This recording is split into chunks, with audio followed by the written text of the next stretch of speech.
Այս պահին, մինչ դուք կարդում եք այս բառերը, Անտարկտիդայի ամենավտանգավոր սառցադաշտը՝ Թուեյտսը, հալվում է այնպիսի արագությամբ, որ գիտնականները կանչում են այն ապոկալիպսիսի սառցադաշտ։ Յուրաքանչյուր օր այս սառցե հսկան կորցնում է 50 միլիարդ տոննա սառույց։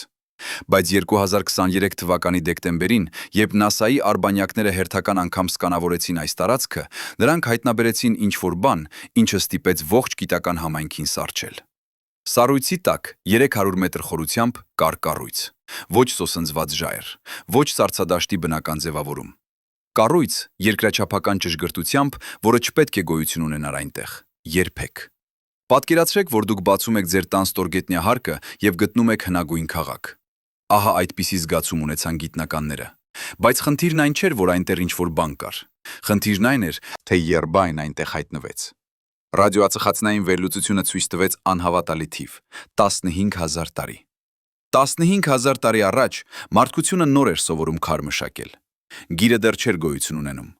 Անիվը դեռ չէր հորինվել։ Բայց ինչ-որ մեկը, ինչ-որ տեղ, Անտարկտիդայի սառույցների տակ կառուցեց ինչ-որ բան, ինչը մեր ողջ պատմության պատկերացումները դարձնում է հարցական։ Բրիտանական անտարկտիկական հետազոտության ծառայության ղեկավար դոկտոր Ռեբեկա Մարտինը, երբ առաջին անգամ տեսավ արբանյակային պատկերները, մտածեց, որ սխալ է։ Նա ասաց իր թիմին. «Ստուգեր սարքավորումները»։ Դրանք ստուգեցին 2 անգամ, 3 անգամ։ Յուրաքանչյուր անգամ արդյունքը նույնն էր։ Երկրաչափական կառույց մոտավորապես 2 կիլոմետր երկարությամբ, 1 կիլոմետր լայնությամբ, սառույցի տակ, տեղում, որտեղ 15000 տարի առաջ, ըստ պաշտոնական պատմության, ոչինչ չպետք է լիներ։ Հիմա պետք է հասկանալ մի բան կարևոր։ Անտարկտիդան այսօր սառույցի մայրցամաք է, բայց 15000 տարի առաջ, վերջին սառցադարաշրջանի ավարտին, այս տարածքի մի մասը կարող էր լինել ազատ սառույցից։ Կլիմայական մոդելները ցույց են տալիս, որ մոտավորապես 12000-ից 18000 տարի առաջ Անտարկտիդայի որոշ ափամերձ տարածքներ ունեին ավելի մեղմ կլիմա։ Բայց նույնիսկ այդ դեպքում, նույնիսկ եթե կլիման թույլ էր տալիս, մնում է հարցը՝ ով կարող էր կառուցել։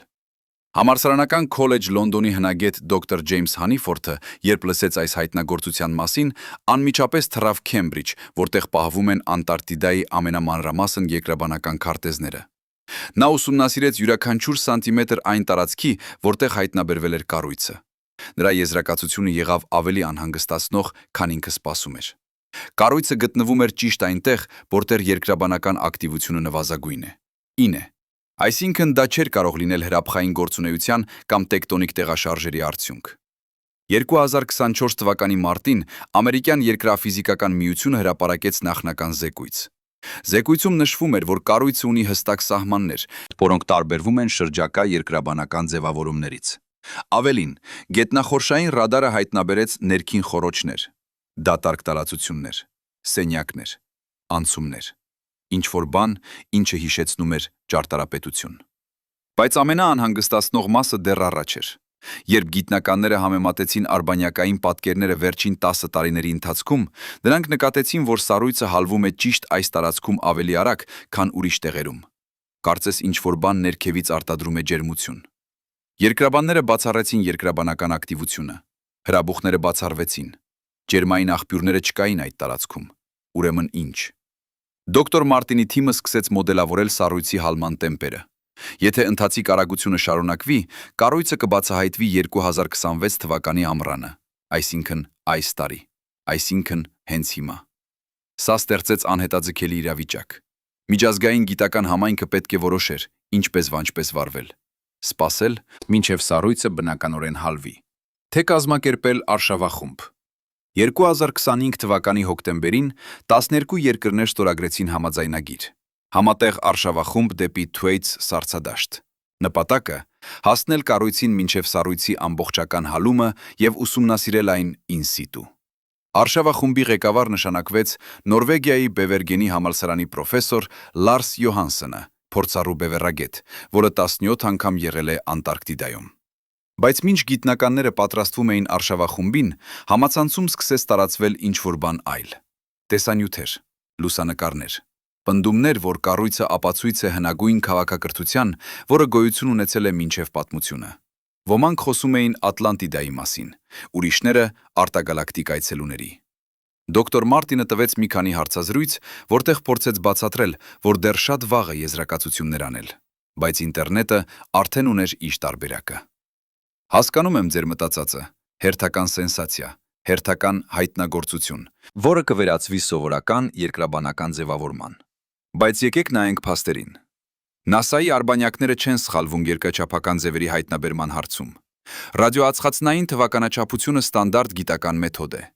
Երկրաբանական հետազոտությունները կատարվել են լավագույն լաբորատորիաներում։ Սա ոչ թե ինտերնետային տեսություն է, սա պաշտոնական գիտական հետազոտություն է, որը ֆինանսավորվում է 12 երկրների կողմից։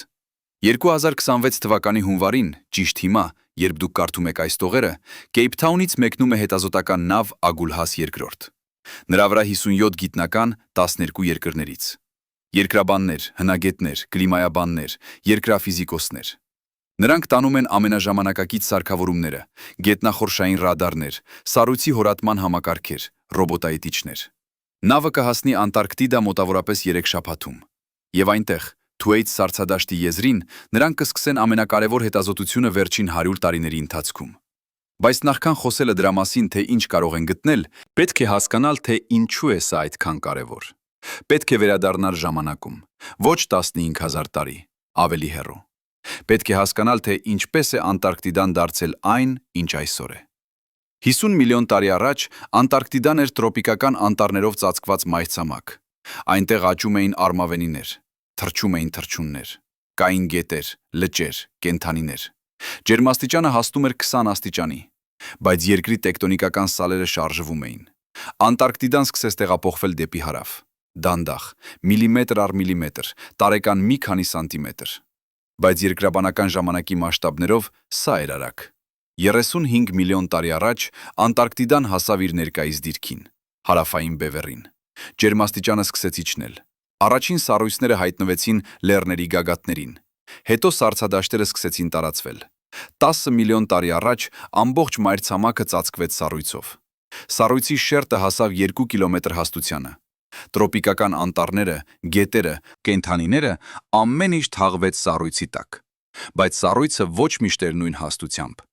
Երկրի կլիման փոխվում էր ցիկլերով։ Սառցադարաշրջաններ եւ միջսառցադարաշրջաններ։ Յուրաքանչյուր 100,000 տարին մեկ սառույցը առաջ էր գալիս, հետո նահանջում։ Վերջին սառցադարաշրջանը սկսվեց 110,000 տարի առաջ եւ ավարտվեց մոտավորապես 12,000 տարի առաջ։ Ճիշտ այդ ժամանակահատվածում 12-ից 18,000 տարի առաջ Անտարկտիդայի որոշ ափամերձ տարածքներ կարող էին լինել ազատ սառույցից։ Եվ ահա այստեղ է, որ պատմությունը դառնում է հետաքրքիր։ 15,000 տարի առաջ, ըստ պաշտոնական պատմության, մարդկությունը գտնվում էր քարի դարաշրջանում։ Մեր նախնիները ապրում էին քարայրներում, որսում էին մամմամոնտներ, նկարում էին ժայռերի վրա։ Ամենահին քաղաքակրթությունները՝ Շումերը, Եգիպտոսը, Հնդկաստանը, կհայտնվեին միայն 10,000 տարի հետո։ Գիրը կհորինվեր 8,000 տարի հետո։ Բայց եթե Անտարկտիդայում կա կառույց, որը 15,000 տարեկան է, ապա մեր ողջ պատմության ժամանակացույցը սխալ է։ Կեմբրիջի համալսարանի հնագետ դոկտոր Սարա Պեմբերթոնը 2025 թվականին հրապարակեց հոդված, որտեղ վերլուծեց բոլոր հայտնի հնագույն կառույցները։ Գյոբեկլի թեփեն Թուրքիայում 11500 տարեկան, Կարահան թեփեն 12,000 տարեկան։ Սրանք ամենահին հայտնի կառույցներն են, բայց նույնիսկ դրանք 3000 տարով ավելի երիտասարդ են, քան Անտարկտիդայի կառույցը։ Եթե Անտարկտիդայի կառույցը իսկապես մարդկային ծագում ունի, ապա դա նշանակում է, որ գոյություն է ունեցել քաղաքակրթություն, որի մասին մենք ոչինչ չգիտենք։ Բայց կա մեկ այլ հնարավորություն, ավելի անհավանական, բայց ավելի հետաքրքիր։ Եթե կառույցը չի կառուցվել մարդկանց կողմից, եթե դա բնության ստեղծած ինչ-որ անհավանական երկրաբանական ձևավորում է, որը միայն նման է ճարտարապետության, երկրաբանությունը լի է զարմանալի օրինակներով։ Հսկայի ճանապարհը Իռլանդիայում, բազալտե սյուներ, որոնք նման են մարդկային կառույցի։ Դևիլս Թաուերը Վայոմինգում, ժայռ, որը կարծես քանդակված է։ Բնությունը կարող է ստեղծել երկրաչափական ձևեր, բայց Անտարկտիդայի կառույցը տարբերվում է։ Երկրաբանական ձևավորումները սովորաբար ունեն կրկնվող նմուշներ։ Բազալտե սյուները միշտ վեցանկյուն են։ Բյուրեղները միշտ հետևում են որոշակի երկրաչափության։ Բայց Անտարկտիդայի կառույցը, ըստ նախնական տվյալների, ունի անկանոն ձև։ Երկար ուղղանկյուն հիմք, բայց մի ծայրը լայն է, մյուսը նեղ։ Ներքին խոռոչները տարբեր չափերի են։ Սա ավելի շատ նման է ճարտարապետության, քան երկրաբանության։ Դոկտոր Յոհանսենի թիմը պատրաստել է 3 սցենար։ Սցենար A. Բնական երկրաբանական ձևավորում անսովոր երկրաչափությամբ։ Սցենար B. Հնագույն մարդկային կառույց անհայտ քաղաքակրթությունից։ Սցենար G. Ինչ-որ բան այլ, ինչը դեռ չենք կարող բացատրել։ Յուրաքանչյուր սցենարի համար նրանք պատրաստել են հետազոտության պլան։ Յուրաքանչյուր սցենարի համար տարբեր սարքավորումներ։ Եթե սա բնական ձևավորում է, նրանք կուսումնասիրեն երկրաբանական կազմը, կվերցնեն նմուշներ, կվելուծեն հանքանյութերը, կորոշեն, թե ինչպես է այն ձևավորվել։ Եթե սա մարդկային կառույց է, նրանք կփնտրեն գործիքների հետքեր, կերամիկա, մետաղ, ցանկացած նշան մարդկային ներկայության։ Եթե սա ինչ-որ բան այլ է, նրանք կփորձեն պարզել ինչ։ Բայց կա մեկ խնդիր՝ ժամանակ։ Թուեյթս սառցադաշտը հալվում է այնքան արագ, որ գիտնականները կարող են ունենալ միայն մի քանի ամիս։ Եթե սառույցը շարունակի հալվել ընթացիկ տեմպերով, ամբողջ տարածքը կբացահայտվի մինչև 2026 թվականի օգոստոս։ Բայց հետո կառույցը կենթարկվի եղանակավային պայմանների, քամու, անձրևի, ալիքների։ Եթե դա իսկապես հնագույն կառույց է, այն կարող է քայքայվել շաբաթների ընթացքում։ Դրա համար է, որ արշավախումբը տանում է շարժական ապաստարաններ։ Նրանք կկառուցեն ժամանակավոր կառույցներ կառույցի շուրջը, պաշտպանելու այն տարրերից։ Կտեղադրեն տեսախցիկներ, սենսորներ, չափիչ սարքեր։ Կստեղծեն եռաչափ մոդել նախքան ցանկացած ֆիզիկական հետազոտություն սկսելը։ Քանի որ եթե նրանք սխալվեն, եթե նրանք վնասեն ինչ-որ բան, պատմությունը երբեք չի ների նրանց։ Պատկերացրեք, որ դուք առաջին մարդն եք, ով մտնում է եգիպտական բուրգ, որը փակ է եղել 3000 տարի։ Պատկերացրեք այդ պատասխանատվությունը, այդ ճնշումը։ Յուրաքանչյուր քայլ պետք է լինի հաշվարկված, յուրաքանչյուր շարժում փաստագրված։ Քանի որ դուք չեք կարող վերադառնալ եւ կրկին անել, դուք ունեք միայն մեկ հնարավորություն։ Դոկտոր Մարտինը, երբ նրան հարցրին ինչ է նա սպասում գտնել, պատասխանեց. «Ես չգիտեմ, եւ դա է ամենահետաքրքիրը»։ Նա ասաց, որ գիտության մեջ լավագույն հայտնագործությունները եղել են այն դեպքերում, երբ գիտնականները գտել են ինչ-որ բան, ինչը չէին սպասում։ Պենիցիլինը, ռենտգենյան ճառագայթները, կոսմիկական միկրոալիքային ֆոնային ճառագայթումը։ Բոլոր այս հայտնագործությունները եղել են պատահականյունները, եղել են պատահական։ Բայց Անտարկտիդայի կառույցը պատահական չէ։ Դա նպատակաուղղված որոնում է, եւ դա դարձնում է այն ավելի կարևոր։ Քանի որ երբ դուք նպատակաուղղված փնտրում ես ինչ-որ բան, դու պատրաստ ես հարցերի, դու պատրաստ ես պատասխանների, բայց արդյոք դու պատրաստ ես այն պատասխաններին, որոնք կարող են փոխել ամեն ինչ։ 3 շաբաթ հետո, երբ Ագուլհաս երկրորդ նավը հատեց 60-րդ զուգահեռականը, օվկիանոսը փոխվեց։ Ալիքները դարձան ավելի բարձր, քամին ավելի սառը, երկինքը ավելի մութ։ Բայց նավի վրա գտնվող 57 գիտնականները չէին նայում եղանակին։ Նրանք նայում էին էկրաններին, որտեղ իրական ժամանակում թարմացվում էին արբանյակային պատկերները Թուեյթս սառցադաշտի դաշտից։ Եվ այն, ինչ նրանք տեսնում էին, ստիպեց նավի կապիտան Հենրիկ Վոսին փոխել երթուղին։ Սառույցը հալվում էր ավելի արագ, քան ցանկացած մոդել կանխատեսել էր։ Պատկերացրեք, որ դուք վազում եք դեպի բեկվող կամուրջ։ Յուրաքանչյուր վայրկյան կամուրջը կորցնում է մեկ տախտակ։ Դուք չգիտեք արդյոք հասցնելու եք, բայց դուք չեք կարող դանդաղել։ Ահա այդպիսի իրավիճակում էին գիտնականները։ Նախնական հաշվարկներով նրանք ունեին 3 ամիս,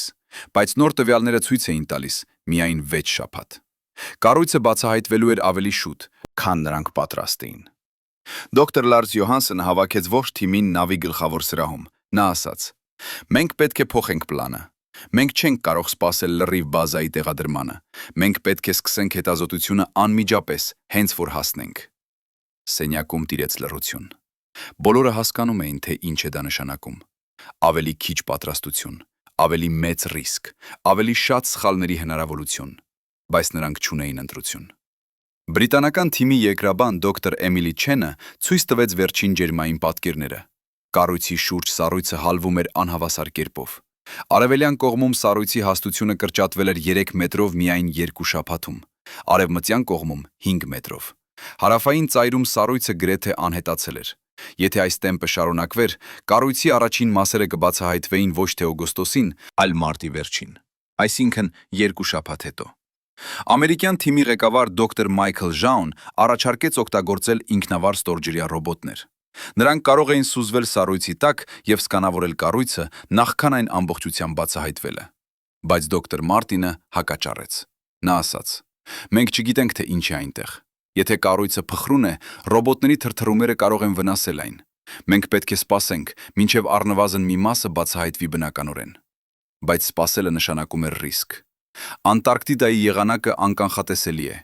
Մեկ օրը կարող է լինել հանգիստ, հաջորդ օրը փոթորիկ, որը տևում է շաբաթ։ Եթե փոթորիկ սկսվեր հենց այն պահին, երբ կառույցը բացահայտվեր, նրանք կարող էին կորցնել ամեն ինչ։ Կառույցը կարող էր քայքայվել նախքան նրանք հասցնեին ուսումնասիրել։ Նորվեգական թիմի մետեորոլոգ Ինգրիդ Լարսենը վերլուծեց եղանակային տվյալները վերջին 50 տարիների համար։ Նա գտավ նմուշ։ Յուրաքանչյուր տարի մարտի երկրորդ կեսին Թուեյթս տարածքում սկսվում էր փոթորիկների սեզոն։ Միջինը 3 մեծ փոթորիկ ամսական։ Յուրաքանչյուրը տևում էր 3-ից 7 օր։ Սա նշանակում էր, որ նրանք ունեին շատ նեղ ժամանակային պատուհան։ Նրանք պետք է հասնեին, տեղադրեին սարքավորումները, սկսեին հետազոտությունը և ավարտեին առաջին փուլը, բոլորը մինչև առաջին փոթորիկը։ Ագուլհաս երկրորդը արագացրեց։ Նավը նախատեսված էր սառցադաշտերում աշխատանքի համար, բայց նույնիսկ այն ուներ սահմանափակումներ։ Կապիտան Վոսը որոշեց անցնել ավելի վտանգավոր, բայց ավելի կարճ երթուղով, ուղղակի սառցադաշտերի միջով։ Սա նշանակում էր անցնել տարածքներով, որտեղ սառցաբեկորները կարող էին վնասել նավի կեղևը։ Բայց յուրաքանչյուր խնայված ժամ կարող էր լինել վճռորոշ։ Նավի վրա մթնոլորտը փոխվեց։ Առաջին շաբաթները գիտնականները քննարկում էին տեսություններ, կիսվում էին գաղափարներով, վիճում էին մանրամասների շուրջ։ Բայց հիմա բոլորը կենտրոնացած էին պատրաստության վրա։ Յուրաքանչյուր թիմ ստուգում էր իր սարքավորումները։ Յուրաքանչյուր գիտնական վերանայում էր իր պրոտոկոլները, քանի որ նրանք հասկանում էին, երբ հասնենք չեն ունենա ժամանակ սխալների համար։ Գերմանական թիմի երկրաֆիզիկոս դոկտոր Հանս Մյուլերը տեղադրեց նոր ծրագիր գետնախորշային ռադարների համար։ Ծրագիրը թույլ էր տալիս ստանալ ավելի մանրամասն պատկերներ, մինչև 5 սանտիմետր ճշգրտությամբ։ Սա նշանակում էր, որ նրանք կկարողանան տեսնել ոչ միայն կառույցի ընդհանուր ձևը, այլև մանրամասները, պատերի հաստությունը, դռների տեղադրությունը, մերկին սենյակների չափերը, ամեն ինչ, նախքան նրանք ֆիզիկապես հպվելը կառույցին։ Ճապոնական թիմի հնագետ դոկտոր Յուկի Տանական պատրաստեց հատուկ գործիքներ նմուշների վերցման համար։ Գործիքներ, որոնք չէին թողնում հետքեր։ Գործիքներ, որոնք չէին աղտոտում նմուշները ժամանակակից նյութերով։ Քանի որ եթե նրանք գտնեին օրգանական նյութեր, փայտ, ածուխ, կերամիկա, ռադիոածխածնային վերլուծությունը պետք է լիներ անթերի։ 1 միկրոգրամ ժամանակակից ածխածինը կարող էր խեղաթյուրել արդյունքները հազարավոր տարիներով։ Ֆրանսիական թիմի կլիմայաբան դոկտոր Սոֆի Դյուպոնը մոդելավորում էր սառույցի հալման սցենարները։ Նա օգտագործեց տվյալներ վերջին 30 տարիների արբանյակային դիտարկումներից։ Նա հաշվեց օվկիանոսի ջերմաստիճանը, օդի հոսքերը, արևային ճառագայթումը։ Նրա մոդելը ցույց տվեց ինչ-որ բան անսպասելի։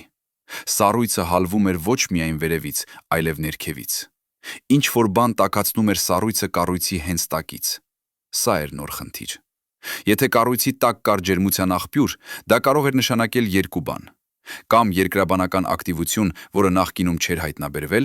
կամ ինչ-որ բան այլ։ Դոկտոր Դյուպոնը ստուգեց երկրաբանական տվյալները։ Այդ տարածքում չկային հրաբուխներ, չկային ջերմային աղբյուրներ, չկար ոչինչ, ինչը կարող էր բացատրել ջերմությունը, բացի մեկ բանից՝ ռադիոակտիվ քայքայում։ Երկրի խորքերում բնականորեն կան ռադիոակտիվ տարրեր՝ ուրան, թորիում, կալիում։ Նրանք դանդաղ քայքայվում են և արտադրում ջերմություն։ Սա է պատճառը, թե ինչու երկրի կորիզը տաք է։ Բայց սովորաբար այս ջերմությունը բաշխված է հավասարաչափ, այն չի կենտրոնանում մեկ տեղում։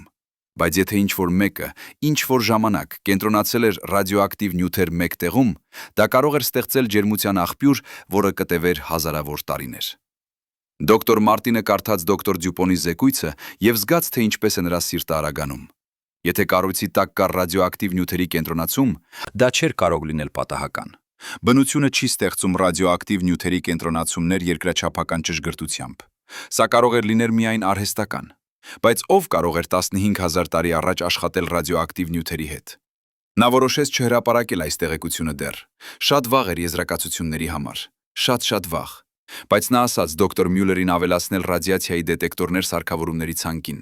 Ոչ թե որովհետև նա սպասում էր վտանգավոր մակարդակների, այլ որովհետև նրանք պետք է իմանային ճշգրիտ ամեն ինչ։ 2 շաբաթ անց Ագուլհաս երկրորդը հասավ Թուեյթս սառցադաշտի եզրին։ Գիտնականները դուրս եկան տախտակի վրա և տեսան ինչ-որ բան, ինչը ոչ մեկը չէր սպասում տեսնել։ Սառույցը չէր սպիտակ։ Այն էր կապույտ։ Խորը, Ինտենսիվ կապույտ, որը փոխվում էր երանգով կախված լույսից։ Սա էր հին սառույց, որը սեղմվել էր հազարավոր տարիների ընթացքում, մինչև բոլոր օդային պղճակները դդուրս էին եկել։ Սառույց, որը տեսել էր աշխարհը նախքան մարդկային քաղաքակրթությունը։ Բայց ամենաապշեցուցիչը չէր սառույցի գույնը, ամենաապշեցուցիչը էր ձևը։ Սառցադաշտի մակերեսը չէր հարթ, այն ուներ ալիքներ, կոնտուրներ, ձևեր, որոնք հիշեցնում էին ինչ-որ բան թաղված։ Եվ այդ ձևերից մեկը, ամենամեծը, գտնվում էր ճիշտ նրանց առջև։ 2 կիլոմետր երկարությամբ, 1 կիլոմետր լայնությամբ սառույցի տակ, բայց արդեն տեսանելի։ Դոկտոր Յոհանսենը հրամայեց սկսել անմիջական տեղադրումը։ Նրանք ունեին ավելի քիչ ժամանակ, քան մտածել էին։ Սառույցի մակերեսը արդեն ցույց էր տալիս ճաքերի նշաններ։ Մի քանի օրում, գուցե մի քանի ժամում, կառույցի առաջին մասերը կբացահայտվեին։ Թիմերը սկսեցին աշխատել 24 ժամ անընդմեջ։ Նրանք տեղադրեցին գետնախորշային ռադարներ կառույցի շուրջ։ 12 կետ, հավասար հեռավորությամբ, ստեղծելով ամբողջական ծածկույթ։ Յուրաքանչյուր ռադար ուղարկում էր ազդանշաններ յուրաքանչյուր 5 վայրկյանը։ Ազդանշանները անցնում էին սառույցի միջով, արտացոլվում կառույցից եւ վերադառնում։ Համակարգիչները վերլուծում էին արտացոլումները եւ ստեղծում եռաչափ պատկեր։ Առաջին պատկերները հայտնվեցին 6 ժամ հետո։ Դոկտոր Մյուլերը նայեց էկրանին եւ սառեց։ Նա տեսավ ինչ-որ բան, ինչը չէր կարող լինել բնական։ Կառույցը ուներ սիմետրիա։ Ոչ կատարյալ սիմետրիա, բայց սիմետրիա։ Կենտրոնական առանցք, որի երկու կողմերում կային նմանատիպ ձևեր։ Սա չէր կարող լինել պատահական։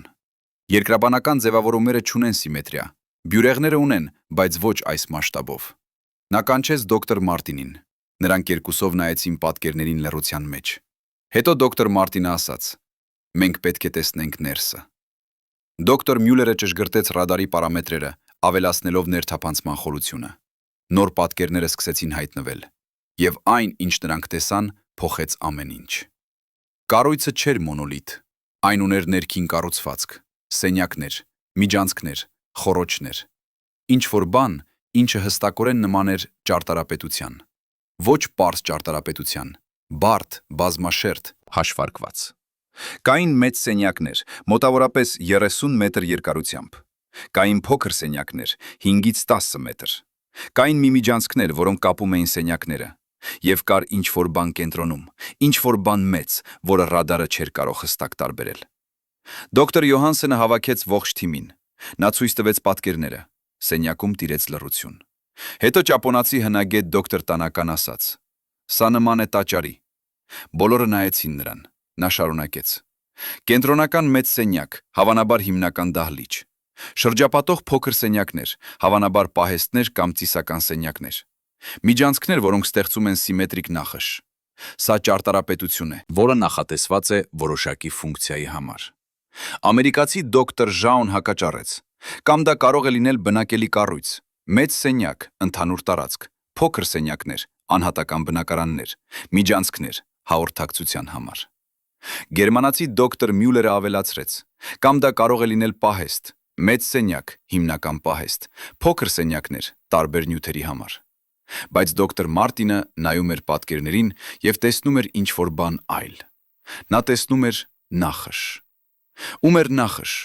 Սենյակները չէին տեղադրված պատահականորեն, նրանք հետևում էին որոշակի երկրաչափության։ Կենտրոնական սենյակը գտնվում էր ճիշտ կառույցի կենտրոնում։ Շրջապատող սենյակները տեղադրված էին հավասար հեռավորությամբ։ Միջանցքները ստեղծում էին ճառագայթային նախշ։ Սա չէր պարզապես ֆունկցիոնալ ճարտարապետություն, սա էր խորհրդանշական ճարտարապետություն։ Նա հիշեց ինչ-որ բան, ինչ կարդացել էր տարիներ առաջ։ Հոդված հնագույն տաճարների ճարտարապետության մասին։ Հոդվածում նշվում էր, որ շատ հին մշակույթներ կառուցում էին իրենց տաճարները որպես տիեզերքի մոդելներ։ Կենտրոնական սենյակը ներկայացնում էր երկինքը, շրջապատող սենյակները մոլորակները, միջանցքները աստղերի ճանապարհները։ Ամբողջ կառույցը էր կոսմիկական քարտեզ, քարից եւ հողից պատրաստված։ Բայց եթե Անտարկտիդայի կառույցը իսկապես էր տաճար, ապա ում համար, որ աստվածների, որ հավատքի։ Եվ ինչու այստեղ Անտարկտիդայում ամենամեկուսացված տեղում երկրի վրա։ Հաջորդ օրը սառույցը սկսեց ճաքել։ Ոչ դանդաղ, ոչ աննկատ։ Արագ, բարձրաձայն, դրամատիկ։ Գիտնականները լսեցին ձայները, խորը ցածր հնչյուններ, որոնք գալիս էին սառույցի խորքերից։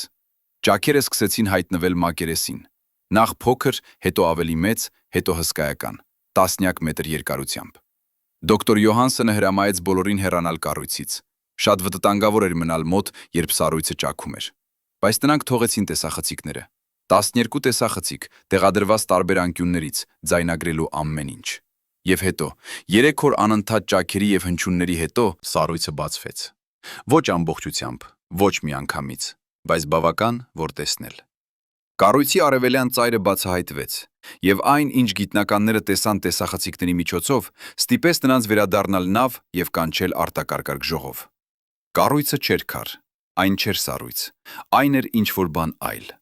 Նյութ, որը նման էր մետաղի, բայց ոչ մետաղ։ Մութ, գրեթե սև, բայց երբ լույսը ընկնում էր որոշակի անկյունից, այն փայլում էր կապույտ երանգով։ Մակերեսը հարթ էր, բայց ոչ կատարյալ հարթ։ Կային նշաններ, խորհրդանիշներ, գծագրեր, որոնք ծածկում էին ամբողջ տեսանելի մակերեսը։ Դոկտոր Տանական խոշորացրեց պատկերները։ Խորհրդանիշները չէին նման ոչ մի հայտնի գրի համակարգի, ոչ հիերոգլիֆներ, ոչ սեպագիր, ոչ սանսկրիտ։ Դրանք էին երկրաչափական ձևեր, շրջաններ, եռանկյուններ, գծեր, կետեր, կազմակերպված բարդ նախշերով։ Ոմանք կրկնվում էին, ոմանք եզակի էին, բայց բոլորը հստակորեն էին դիտավորյալ, հստակորեն էին նշանակություն ունեցող։ Ֆրանսիացի լեզվաբան դոկտոր Ժան-Պիեր Լերոան սկսեց վերլուծել խորհրդանիշները։ Նա օգտագործեց ծրագիր, որը նախատեսված էր անհայտ գրերի վերծանման համար։ Ծրագիրը փնտրում էր կրկնվող նախշեր, հաճախականության բաշխում, կառուցվածքային օրինաչափություններ։ 6 ժամ հետո ծրագիրը տվեց առաջին արդյունքները։ Խորհրդանիշները ունեին կառուցվածք։ Դրանք չէին պատահական։ Կային խմբեր խորհրդանիշների, որոնք կրկնվում էին որոշակի հաճախականությամբ։ Կային սեպարատորներ, խորհրդանիշներ, որոնք տարանջատում էին խմբերը։ Կային մոդիֆիկատորներ, խորհրդանիշներ, որոնք փոխում էին հարակից խորհրդանիշների իմաստը։ Սա էր լեզու։ Բարդ, զարգացած, հաշվարկված լեզու։ Բայց ո՞ր լեզու։ Դոկտոր Լերոան համեմատեց խորհրդանիշները բոլոր հայտնի հին լեզուների հետ։ Շումերերեն, եգիպտերեն, հնդկաստանյան սանսկրիտ, չինարեն, մայա, ինկա։ Ոչ մի համընկնում, ոչ մի նմանություն։ Սա էր ինչ-որ բան ամբողջովին նոր, կամ ինչ-որ բան ամբողջովին հին։ Դոկտոր Մարտինը նայեց պատկերներին եւ զգաց, թե ինչպես է իրականությունը սկսում փոխվել։ Նա ամբողջ կարիերան ծախսել էր ուսումնասիրելու հնագույն քաղաքակրթությունները։ Նա գիտեր, թե ինչպես էին զարգանում լեզուները։ Նա գիտեր, թե որքան ժամանակ էր պետք բարդ գրի համակարգ ստեղծելու համար։ Շումերերենը զարգացել էր 3000 տարում, եգիպտական հիերոգլիֆները 2000 տարում, բայց Անտարկտիդայի լեզուն արդեն էր ամբողջական 15000 տարի առաջ։ Սա նշանակում էր, որ այն սկսել էր զարգանալ ավելի վաղ, շատ ավելի վաղ, գուցե 20000 տարի առաջ, գուցե 25000։ Բայց 25000 տարի առաջ, ըստ պաշտոնական պատմության, մարդկությունը դեռ էր որսորդ հավաքողների փուլում։ Մարդիկ ապրում էին փոքր խմբերով, տեղափոխվում էին սննդի որոնման մեջ, չունեին մշտական բնակավայրեր։ Նրանք չունեին գիր, չունեին ճարտարապետություն, չունեին բարդ սոցիալական կառուցվածքներ։ Բայց ինչ-որ մեկը, ինչ-որ տեղ ուներ բոլոր դրանք։ Եվ ավելին, շվեդական թիմի եւ վեդական թիմի երկրաբան դոկտոր Աննա Բերգստրոմը վերցրեց նմուշներ բացահայտված մակերեսից։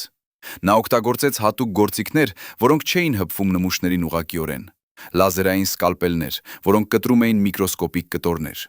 Վակուումային պարկեր, որոնք պահպանում էին նմուշները ստերիլ միջավայրում։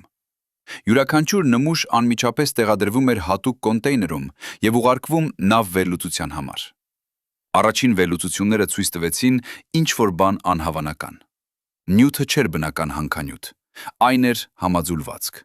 Բարդ համաձուլվածք, որը պարունակում էր տարրեր, որոնք բնականորեն չեն գտնվում միասին։ Տիտան 53%, ալյումին 27%, վանադիում 15%։ Եվ ինչ-որ բան այլ, ինչ սպեկտրոմետրը չէր կարող նույնականացնել։ 5% անհայտ տարր։ Դոկտոր Բերգստրոմը կրկնեց վերլուծությունը։ Նույն արդյունքը։ Նա փոխեց սարքավորումները։ Նույն արդյունքը։ Նա վերցրեց նոր նմուշներ տարբեր տեղերից։ Նույն արդյունքը։ 5% անհայտ տարր, որը չէր համապատասխանում ոչ մի հայտնի տարի սպեկտրին։ Սա էր անհնար։ Պարբերական աղյուսակը ամբողջական էր։ Բոլոր տարրերը հայտնի էին, չկար տեղ նոր տարի համար։ Բայց սպեկտրոմետրը ցույց էր տալիս ինչ-որ բան, ինչը չպետք է գոյություն ունենար։ Դոկտոր Մարտինը կարդաց զեկույցը եւ զգաց, թե ինչպես է հողը սկսում սահել նրա ոտքերի տակ։ Անհայտ քաղաքակրթություն։ Անհայտ լեզու, անհայտ նյութ։ Յուրաքանչյուր նոր հայտնագործություն բացում էր ավելի շատ հարցեր, քան պատասխաններ, եւ նրանք դեռ չէին տեսել ներսը։ Երբ դոկտոր Մարտինը վերջապես թույլ տվեց թիմին մտնել կառույցի ներսը, արևը սկսում էր մայր մտնել Անտարկտիդայի հորիզոնի հետևում։ Բայց այստեղ, բևեռային շրջանում, մարտի վերջին, մայրամուտը նշանակում էր միայն լույսի թույլ թուլացում։ Լրիվ խավար չէր գալու դեռ 2 ամիս։ Դոկտոր Յոհանսենը առաջնորդեց առաջին խումբը, 6 մարդ, յուրաքանչյուրը հագած հատուկ պաշտպանիչ հագուստ, յուրաքանչյուրը կրում սարքավորումներ, որոնք կարող էին հայտնաբերել ռադիացիա, թունավոր գազեր, կառուցվածքային անկայունություն։ Մուտքը չէր դուր այն իմաստով, ինչպես մենք հասկանում ենք։ Սա էր բացվածք, մոտավորապես 2 մետր բարձրությամբ եւ 1 մետր լայնությամբ, որը ձևավորվել էր սառույցի հալման արդյունքում։ Բացվածքի եզրերը ցույց էին տալիս, որ սա չէր բնական ճեղքվածք։ Սա էր նախատեսված մուտք, որը պարզապես թաղված էր եղել սառույցի տակ 15000 տարի։ Պատերը, որոնք տեսանելի էին լույսի ճառագայթների տակ, ունեին հարթ մակերես, բայց ոչ մեխանիկական հարթություն։ Ավելի շուտ օրգանական, կարծես ձևավորված էր հեղուկ վիճակում եւ հետո կարծրացել։ Դոկտոր Տանական անցավ առաջինը։ Նրա գլխին տեղադրված տեսախցիկը հեռարձակում էր ուղիղ եթերնավ, որտեղ մնացած թիմը դիտում էր յուրաքանչյուր քայլ։ Նա մտավ միջանցք, որը թեքվում էր դանդաղ ներքև։ Պատերը երկու կողմերից ծածկված էին խորհրդանիշներով։ Ոչ պատահական խորհրդանիշներ։ Դրանք կազմակերպված էին հորիզոնական տողերով, յուրաքանչյուր տող պարունակում էր մոտավորապես 30 խորհրդանիշ։ Տողերը շարունակվում էին անընդհատ, ստեղծելով տեքստ, որը ձգվում էր ու մեր ամբողջ միջանցքի երկայնքով։ Սա գիրք է, ասաց դոկտոր Տանական իր միկրոֆոնին։ Ամբողջ միջանցքը մեկ երկար տեքստ է։ Կարծես ինչ-որ մեկը ուզել է, որ ով էլ մտնի այստեղ, կարդա այս պատմությունը։ Միջանցքը շարունակվեց 30 մետր, հետո այն բացվեց մեծ սենյակի մեջ։ Առաջին սենյակ։ Դոկտոր Յոհանսենը հրամայեց թիմին կանգնել մուտքի մոտ, մինչև նրանք ստուգեն ամեն ինչ։ Ռադիացիայի դետեկտորները ցույց տվեցին նորմալ ֆոնային մակարդակներ։ Օդի վերլուծիչները հայտնաբերեցին թթվածին 18%, ազոտ 76%, ածխածնի երկօքսիդ 4%։ Շնչելի, բայց ոչ հարմար։ Նրանք պահեցին իրենց թթվածնային դիմակները։ Սենյակը մոտավորապես 20 մետր երկարությամբ, 15 մետր լայնությամբ եւ 5 մետր բարձրությամբ էր։ Առաստաղը կամարաձև, նման հին հռոմեական ճարտարապետությանը, բայց առանց աջակցող սյուների։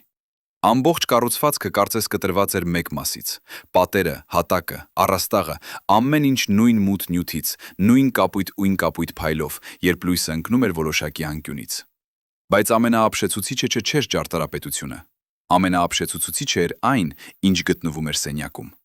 Կենտրոնում կար կառույց, մոտավորապես 3 մետր բարձրությամբ, շրջանաձև հիմքով, մոտավորապես 5 մետր տրամագծով։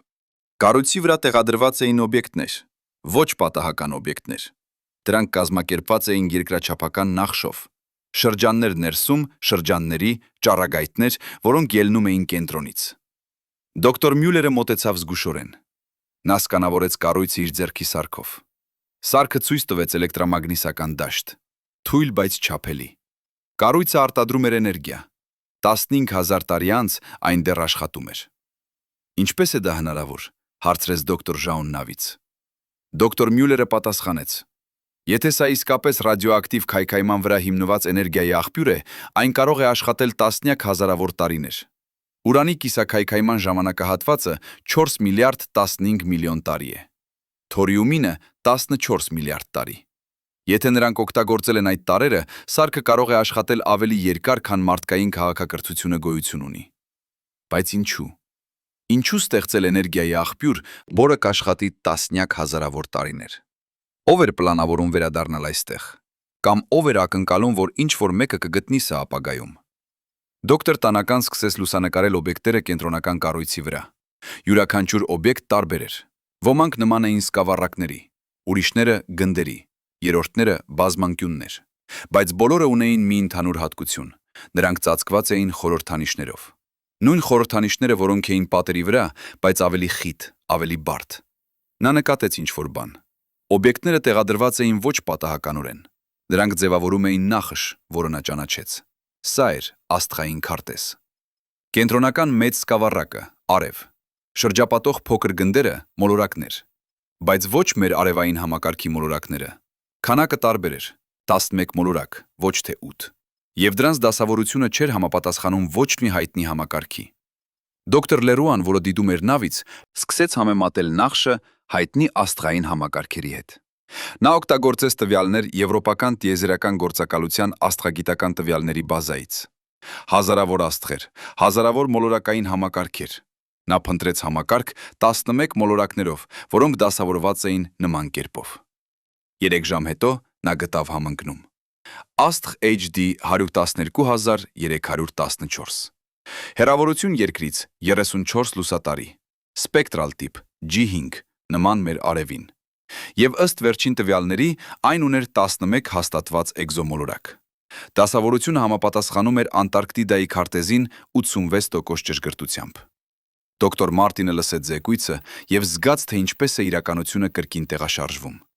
Եթե կառույցի ստեղծողները գիտեին այդ աստղային համակարգի մասին, եթե նրանք ունեին բավականաչափ ճշգրիտ տեղեկություններ ստեղծելու եռաչափ մոդել, ապա նրանք ունեին աստղագիտական գիտելիքներ, որոնք գերազանցում էին ցանկացած հին քաղաքակրթության գիտելիքները։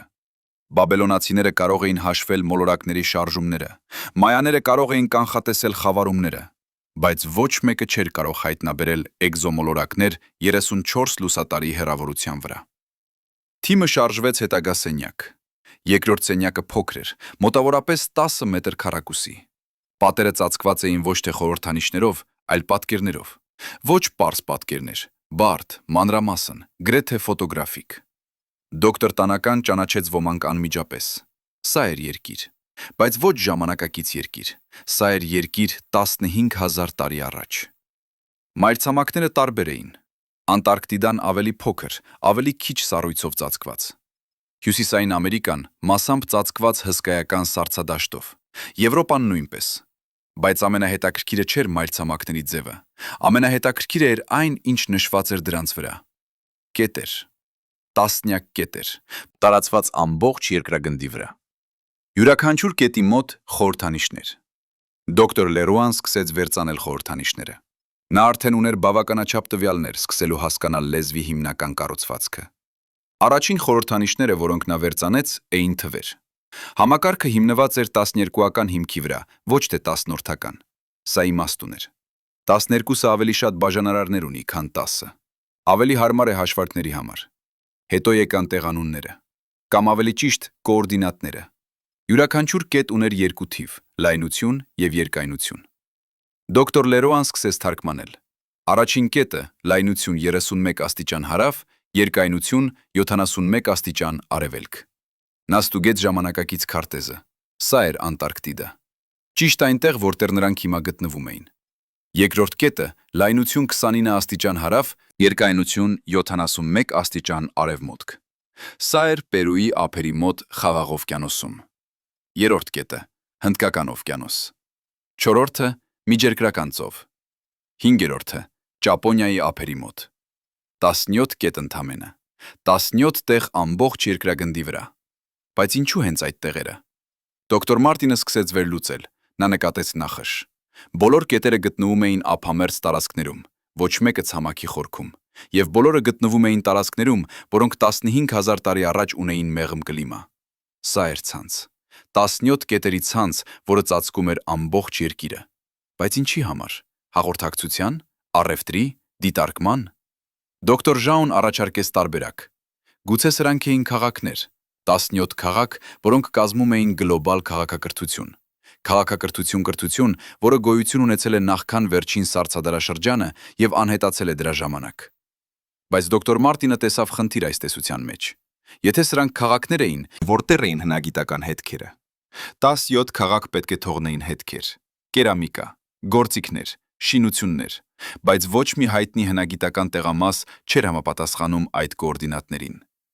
Երրորդ սենյակը փոխեց ամեն ինչ։ Սա էր ամենամեծ սենյակը, որը նրանք տեսել էին։ Մոտավորապես 40 մետր երկարությամբ, 30 մետր լայնությամբ, 10 մետր բարձրությամբ։ Եվ այն լի էր օբյեկտներով։ Ոչ պատահական օբյեկտներ։ Դրանք կազմակերպված էին շարքերով, յուրաքանչյուր շարք պարունակում էր նմանատիպ օբյեկտներ։ Առաջին շարքը սկավառակներ, հարյուրավոր սկավառակներ, յուրաքանչյուրը մոտավորապես 30 սանտիմետր տրամագծով, 5 սանտիմետր հաստությամբ։ Դոկտոր Մյուլերը վերցրեց մեկը զգուշորեն։ Այն թեթև էր, ավելի թեթև, քան նա սպասում էր։ Մակերեսը հարթ, բայց երբ նա պահեց այն լույսի տակ, նա տեսավ միկրոսկոպիկ նախշեր։ Ոչ պարզապես նախշեր։ Տվյալներ։ Սա էր տեղեկատվության պահեստավորման սարք։ Երկրորդ շարքը՝ գործիքներ, կամ այն, ինչ նման էր գործիքների։ Օբյեկտներ տարբեր ձևերի և չափերի, բայց բոլորը ունեին ընդհանուր հատկություններ։ Բռնակներ, կոճակներ, էկրաններ, սարքեր, որոնք նախատեսված էին օգտագործման համար։ Երրորդ շարքը՝ ինչ-որ բան, ինչը դոկտոր Տանական անմիջապես ճանաչեց որպես գրքեր։ Ոչ թղթե գրքեր։ Սրանք էին տախտակներ նույն մութ նյութից, ծածկված խորհրդանիշներով։ Յուրաքանչյուր տախտակ մոտավորապես 20 սանտիմետր երկարությամբ, 15 սանտիմետր լայնությամբ, 2 սանտիմետր հաստությամբ, և կային հարյուրավոր, գուցե հազարավոր։ Սա էր գրադարան։ Ամբողջական գրադարան, թաղված սառույցի տակ 15,000 տարի։ Գրադարան, որը պարունակում էր գիտելիքներ քաղաքակրթության մասին, որի մասին մենք ոչինչ չգիտեինք։ Դոկտոր Լերուան սկսեց լուսանկարել տախտակները։ Նա գիտեր, որ նրանք չեն կարող վերցնել բոլորը, շատ էին, շատ ծանր, բայց նրանք կարող էին փաստագրել։ Յուրաքանչյուր տախտակ, յուրաքանչյուր էջ, յուրաքանչյուր խորհրդանիշ։ Նա հաշվեց, մոտավորապես 2000 տախտակ։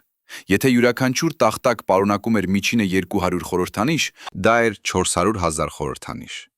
Ամբողջական գրականություն։ Բայց ինչի մասին։ Դոկտոր Լերուան սկսեց վերծանել առաջին տախտակը։ Խորհրդանիշները բարդ էին, բայց նա արդեն սկսում էր հասկանալ քերականությունը։ Առաջին բառերը, որոնք նա թարգմանեց էին երկիր, ջուր, երկինք, աստղ։ Սա էր կոսմոլոգիա։ Տեքստ տիեզերքի ծագման մասին։ Նա շարունակեց. Հաջորդ բառերը՝ սկիզբ, ստեղծում, ժամանակ, տարածություն։ Հետո եկան ավելի բարդ հասկացություններ։ Բառեր, որոնց համար նա չուներ ուղղակի թարգմանություն։ Հասկացություններ, որոնք նկարագրում էին իրականության բնույթը, ժամանակի կառուցվածքը, տիեզերքի երկրաչափությունը։ Սա չէր պարզապես պատմություն, սա էր գիտություն։ Բարձիտություն, բարձր մակարդակի գիտություն, որը նկարագրում էր տիեզերքը տերմիններով, որոնք նման էին ժամանակակից ֆիզիկայի տերմիններին։ Բայց ինչպես կարող էր 15,000 տարի առաջ ինչ-որ մեկը գիտենալ այս բոլորը։ Դոկտոր Մարտինը կարդաց նախնական թարգմանությունը և զգաց, թե ինչպես է նրա աշխարհայացքը սկսում փլուզվել։ Յուրաքանչյուր նոր տեղեկություն հակասում էր ամեն ինչին, ինչ նա սովորել էր իր կարիերայի ընթացքում։ Պատմությունը, ինչպես նա գիտեր, սկսվում էր Շումերից, բայց Շումերը հայտնվել էր միայն 6000 տարի առաջ։ Անտարկտիդայի քաղաքակրթությունը գոյություն ունեցել էր 9000 տարի առաջ դրանից։ Բայց գուցե քաղաքակրթություն սխալ բառն էր, գուցե սա էր ինչ-որ բան այլ։ Ինչ-որ բան, ինչի համար մենք չունենք բառ։ Չորրորդ սենյակը փոքր էր, բայց այն պարունակում էր ամենակարևոր բացահայտումը։ Կենտրոնում կար պլատֆորմ և պլատֆորմի վրա օբյեկտ։ Օբյեկտ, որը անմիջապես տարբերվում էր մյուս ամեն ինչից։ Սա էր օրգանական, ոչ քար, ոչ մետաղ, ինչ-որ բան, ինչը մեկ ժամանակ եղել էր կենդանի։ Դոկտոր Բերգստրոմը մոտեցավ զգուշորեն։ Օբյեկտը մոտավորապես 1 մետր երկարությամբ, 50 սանտիմետր լայնությամբ, 30 սանտիմետր բարձրությամբ էր։ Ձևը անկանոն, բայց հստակորեն ոչ պատահական։ Մակերեսը կոշտ, հանքայնացած, բայց պահպանել էր օրգանական հյուսվածքի հետքերը։ Նա վերցրեց նմուշ։ Միկրոսկոպիկ կտոր, ոչ ավելի քան 1 միլիգրամ։ Նա տեղադրեց այն իր դաշտային սպեկտրոմետրում։ Սարքը վերլուծեց նմուշը և տվեց արդյունք, որը ստիպեց նրան կրկնել վերլուծությունը։ Օրգանական ածխածին։ Բայց ոչ երկրային օրգանական ածխածին, իզոտոպային հարաբերակցությունը տարբեր էր։ Ածխածին 12-ի և ածխածին 13-ի հարաբերակցությունը չէր համապատասխանում երկրային ստանդարտին։ Սա էր օրգանական նյութ, որը ձևավորվել էր այլ տեղ, ոչ երկրի վրա։ Դոկտոր Մարտինը լսեց զեկույցը և զգաց, թե ինչպես է վերջին հույսը, որ սա ամենը կարող է լինել հին երկրային քաղաքակրթություն, անհետանում։ Եթե այս օբյեկտը իսկապես արտագալակտիկական ծագում ուներ, ապա ամբողջ կառույցը, ամբողջ գիտելիքը, ամբողջ տեխնոլոգիան, ամեն ինչ էր արտագալակտիկական։ Բայց սա բարձրացնում էր նոր հարցեր։ Եթե արտագալակտիկական քաղաքակրթություն այցելել էր երկիր 15000 տարի առաջ, ինչու։ Ինչու կառուցել այս կառույցը։ Ինչու թողնել այս գրադարանը։ Եվ ամենակարևորը, ուր են նրանք հիմա։ 5-րդ սենյակը տվեց մասնակի պատասխան։ Սա էր ամենամեծ սենյակը, մոտավորապես 60 մետր երկարությամբ, 40 մետր լայնությամբ, 15 մետր բարձրությամբ։ Եվ այն ամբողջությամբ լի էր մեկ բանով՝ պատկերներ։ Ոչ պատերի վրա, օդում։ Հոլոգրաֆիկ պատկերներ, որոնք դեռ աշխատում էին 15000 տարի հետո։ Դոկտոր Յոհանսենը մտավ սենյակ և անմիջապես պատկերները ակտիվացան։ Կարծես սենյակը սպասում էր այցելուների։ Պատկերները սկսեցին հայտնվել մեկը մյուսի հետևից. աստղեր, գալակտիկաներ, մոլորակներ եւ հետո էակներ։ Էակները չէին մարդիկ, նրանք բարձր էին, մոտավորապես 2 մետր, նիհար, բայց ոչ թույլ, գլուխը մեծ, համեմատար մարմնի հետ, աչքերը մեծ, նման միջատների աչքերին, բայց ավելի բարդ, ձեռքերը երկար, ունեին 6 մատ, մաշկը, եթե դա մաշկ էր, ունեին մետաղական փայլ։ Պատկերները ցույց էին տալիս նրանց պատմությունը։ Նրանք ծագել էին մոլորակից, որը պտտվում էր աստղի շուրջ, 34 լուսատարի հեռավորության վրա։ Նույն աստղը, որը նշված էր առաջին սենյակի քարտեզի վրա։ Նրանք զարգացրել էին տեխնոլոգիա, որը թույլ էր տալիս ճանապարհորդել աստղերի միջև։ Նրանք ուսումնասիրել էին հարյուրավոր աշխարհներ։ Եվ մոտավորապես 18000 տարի առաջ նրանք հասել էին երկիր, բայց նրանք չեկան նվաճելու, նրանք եկան ուսումնասիրելու։ Պատկերները ցույց էին տալիս, թե ինչպես էին նրանք դիտարկում երկիրը, ինչպես էին նրանք ուսումնասիրում կլիման, օվկիանոսները, կենդանական աշխարհը, եւ ինչպես էին նրանք հայտնաբերում ինչ-որ բան անսպասելի՝ մարդիկ։ 18000 տարի առաջ մարդիկը դեռ էին որսորդ հավաքողներ, բայց արտագալակտիկյան այցելուները տեսան ներուժ։ Նրանք տեսան տեսակ, որը կարող էր զարգանալ, եւ նրանք որոշեցին օգնել։ Պատկերները ցույց էին տալիս, թե ինչպես էին նրանք ուսուցանում մարդկանց, ոչ ուղղակիորեն։ Նրանք չէին ցանկանում միջամտել մշակութային զարգացմանը։ Փոխարենը նրանք ստեղծեցին կառույցներ, 17 կառույց ամբողջ երկրագնդի վրա։ Յուրաքանչյուր կառույց պարունակում էր գիտելիքներ գյուղատնտեսության, մետալուրգիայի, ճարտարապետության, աստղագիտության, մաթեմատիկայի մասին։ Գիտելիքներ, որոնք կարող էին արագացնել մարդկային զարգացումը հազարավոր տարիներով։ Բայց հետո ինչ-որ բան սխալ գնաց։ Պատկերները ցույց էին տալիս կլիմայական փոփոխություն, սառցադարաշրջան, որը սկսվեց ավելի արագ, քան նրանք սպասում էին։ Սառույցը սկսեց ծածկել հյուսիսային տարածքները, ծովի մակարդակը սկսեց իջնել, եղանակը դարձավ ավելի ծայր, եղանակը դարձավ ավելի ծայրահեղ։ Արտագալակտիկյան այցելուները փորձեցին օգնել, բայց նրանք չէին կարող կանգնեցնել սառցադարաշրջանը։ Սա էր պլանետային մասշտաբի երևույթ։ Նրանք կարող էին միայն պաշտպանել իրենց կառույցները։ Նրանք ծածկեցին դրանք պաշտպանիչ դաշտերով։ Նրանք տեղադրեցին էներգիայի աղբյուրներ, որոնք կաշխատեին հազարավոր տարիներ։ Եվ հետո նրանք հեռացան։ Բայց ինչու։ Ինչու չմնացին։ Պատկերները ցույց էին տալիս պատճառը։ Նրանց մայր աստղը մտնում էր անկայուն փուլ։ Նրանք պետք է վերադառնային տուն, անմիջապես։ Բայց նրանք խոստացան վերադառնալ, երբ սառցադարաշրջանը ավարտվի, երբ մարդկությունը պատրաստ լինի։ Վերջին պատկերը ցույց էր տալիս հաղորդագրություն, որը թողնված էր ապագա սերունդների համար։ Հաղորդագրություն, որը ասում էր. մենք եղել ենք այստեղ, մենք տեսել ենք ձեր ներուժը, մենք թողել ենք գիտելիքներ, որոնք կօգնեն ձեզ զարգանալ։ Բայց զարգացումը պետք է լինի ձեր սեփականը։ Մենք չենք կարող անել այն ձեզ համար։ Երբ դուք պատրաստ լինեք, երբ դուք կհասկանաք այս հաղորդագրությունը, դուք կգիտեք, որ ժամանակն է միանալ գալակտիկական համայնքին։ Մենք կսպասենք։ Դոկտոր Մարտինը նայեց պատկերներին եւ զգաց, թե ինչպես է ամբողջ նրա հասկացողությունը մարդկության պատմության մասին փոխվում։ Մենք միայնակ չէինք։ Մենք երբեք միայնակ չենք եղել։ 18000 տարի առաջ ինչ-որ մեկը այցելեց մեզ, ուսուցանեց մեզ եւ հետո հեռացավ, թողնելով հաղորդագրություն, որը մենք միայն հիմա ենք կարող հասկանալ։ Բայց սա բարձրացնում էր վերջնական հարցը. եթե նրանք խոստացել էին վերադառնալ, ինչու չեն վերադարձել։ 15000 տարի անցել է, բավական ժամանակ, որ մարդկությունը զարգանա քարի դարաշրջանից մինչև տիեզերական դարաշրջան։ Բավական ժամանակ, որ մենք պատրաստ լինենք։ Ուրեմն որտեղ են նրանք։ Դոկտոր Լերուան գտավ պատասխանը վերջին սենյակում։ 6-րդ սենյակը փոքր էր, գրեթե թաքնված։ Այն պարունակում էր միայն մեկ օբյեկտ՝ տախտակ, ծածկված խորհրդանիշներով։ Բայց այս խորհրդանիշները տարբեր էին, դրանք ավելի պարզ էին, ավելի ուղղակի։ Կարծես նախատեսված էին, որ հեշտ լինի կարդալ։ Նա թարգմանեց. հաղորդագրությունը կարճ էր, բայց ավերիչ։ Մեր աստղը մահացավ, մեր աշխարհը ոչնչացվեց։ Մենք փորձեցինք փրկել այն, ինչ կարող էինք։ Մենք ուղարկեցինք նավեր տարբեր ուղղություններով, բայց մենք չգիտենք, թե քանիսը վերապրեցին։ Եթե դուք կարդում եք սա, դուք վերջին հույսն եք։ Մեր գիտելիքները, մեր պատմությունը, մեր ժառանգությունը այժմ ձերն են։ Օգտագործեք դրանք իմաստուն կերպով։ Մի կրկնեք մեր սխալները, եւ եթե հնարավոր է, հիշեք մեզ։ Հիշեք, որ մենք փորձեցինք։ Սենյակում տիրեց լռություն։ Բոլորը հասկանում էին, թե ինչ էր դա նշանակում։ Արտագալակտիկյան այցելուները չէին վերադառնալու։ Նրանք չէին կարող վերադառնալ։ Նրանց քաղաքակրթությունը ոչնչացվել էր, եւ մենք, մարդիկը, էինք միակ ժառանգները նրանց գիտելիքների։ Դոկտոր Մարտինը նայեց իր թիմին։ Յուրաքանչյուր դեմք արտացոլում էր նույն զգացումները՝ ակնածանք, վախ, պատասխանատվություն։ Նրանք հայտնաբերել էին ինչ-որ բան, ինչը փոխելու էր ամեն ինչ։ Ոչ միայն պատմությունը, ոչ միայն գիտությունը, այլ մեր ողջ հասկացողությունը մեր տեղի մասին տիեզերքում։ Բայց նրանք նաև հասկանում էին, որ սա միայն սկիզբն էր։ Կային դեռ 16 այլ կառույցներ ամբողջ երկրագնդի վրա։ Յուրաքանչյուրը պարունակում էր իր գիտելիքները, յուրաքանչյուրը պատմում էր իր պատմությունը, եւ նրանք պետք է գտնեին դրանք բոլորը։ Դոկտոր Յոհանսենը հրամայեց սկսել ամբողջական փաստագրումը։ Յուրաքանչյուր սենյակ, յուրաքանչյուր օբյեկտ, յուրաքանչյուր խորհրդանիշ պետք է լուսանկարվեր, սկանավորվեր, վերլուծվեր։ Նրանք ունեին դեռ 2 շաբաթ մինչև առաջին մեծ փոթորիկը։ 2 շաբաթ, հավաքելու որքան հնարավոր է շատ տեղեկություններ։ Բայց նույնիսկ երբ նրանք աշխատում էին, դոկտոր Մարտինը չէր կարող դադարեցնել մտածելը վերջին հաղորդագրության մասին։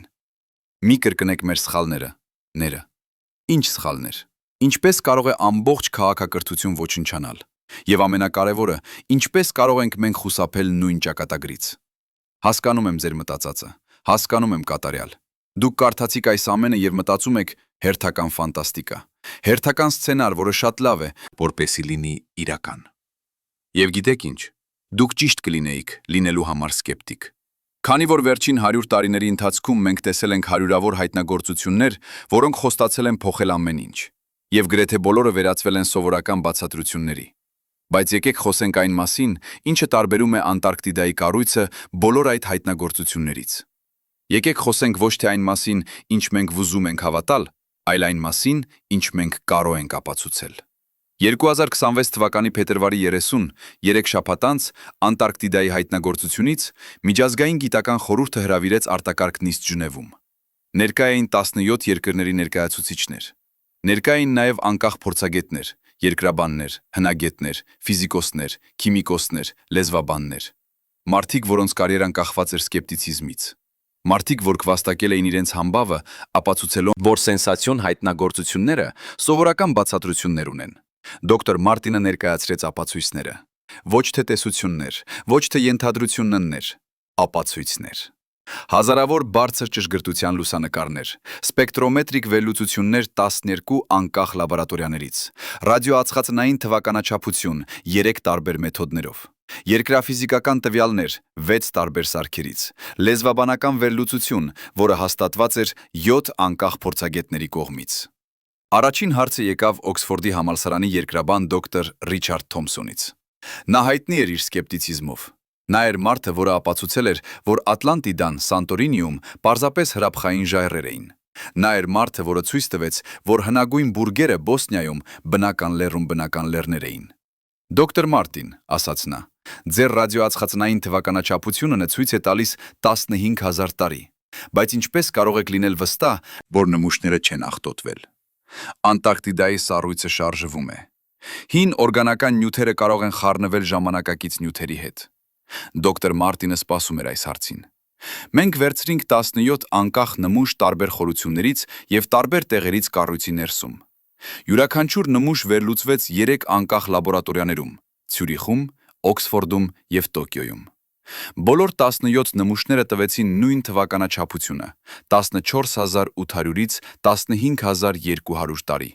սխալի սահմանով գումարած հանած 200 տարի։ Աղտոտումը չի կարող տալ այդքան հետևողական արդյունքներ։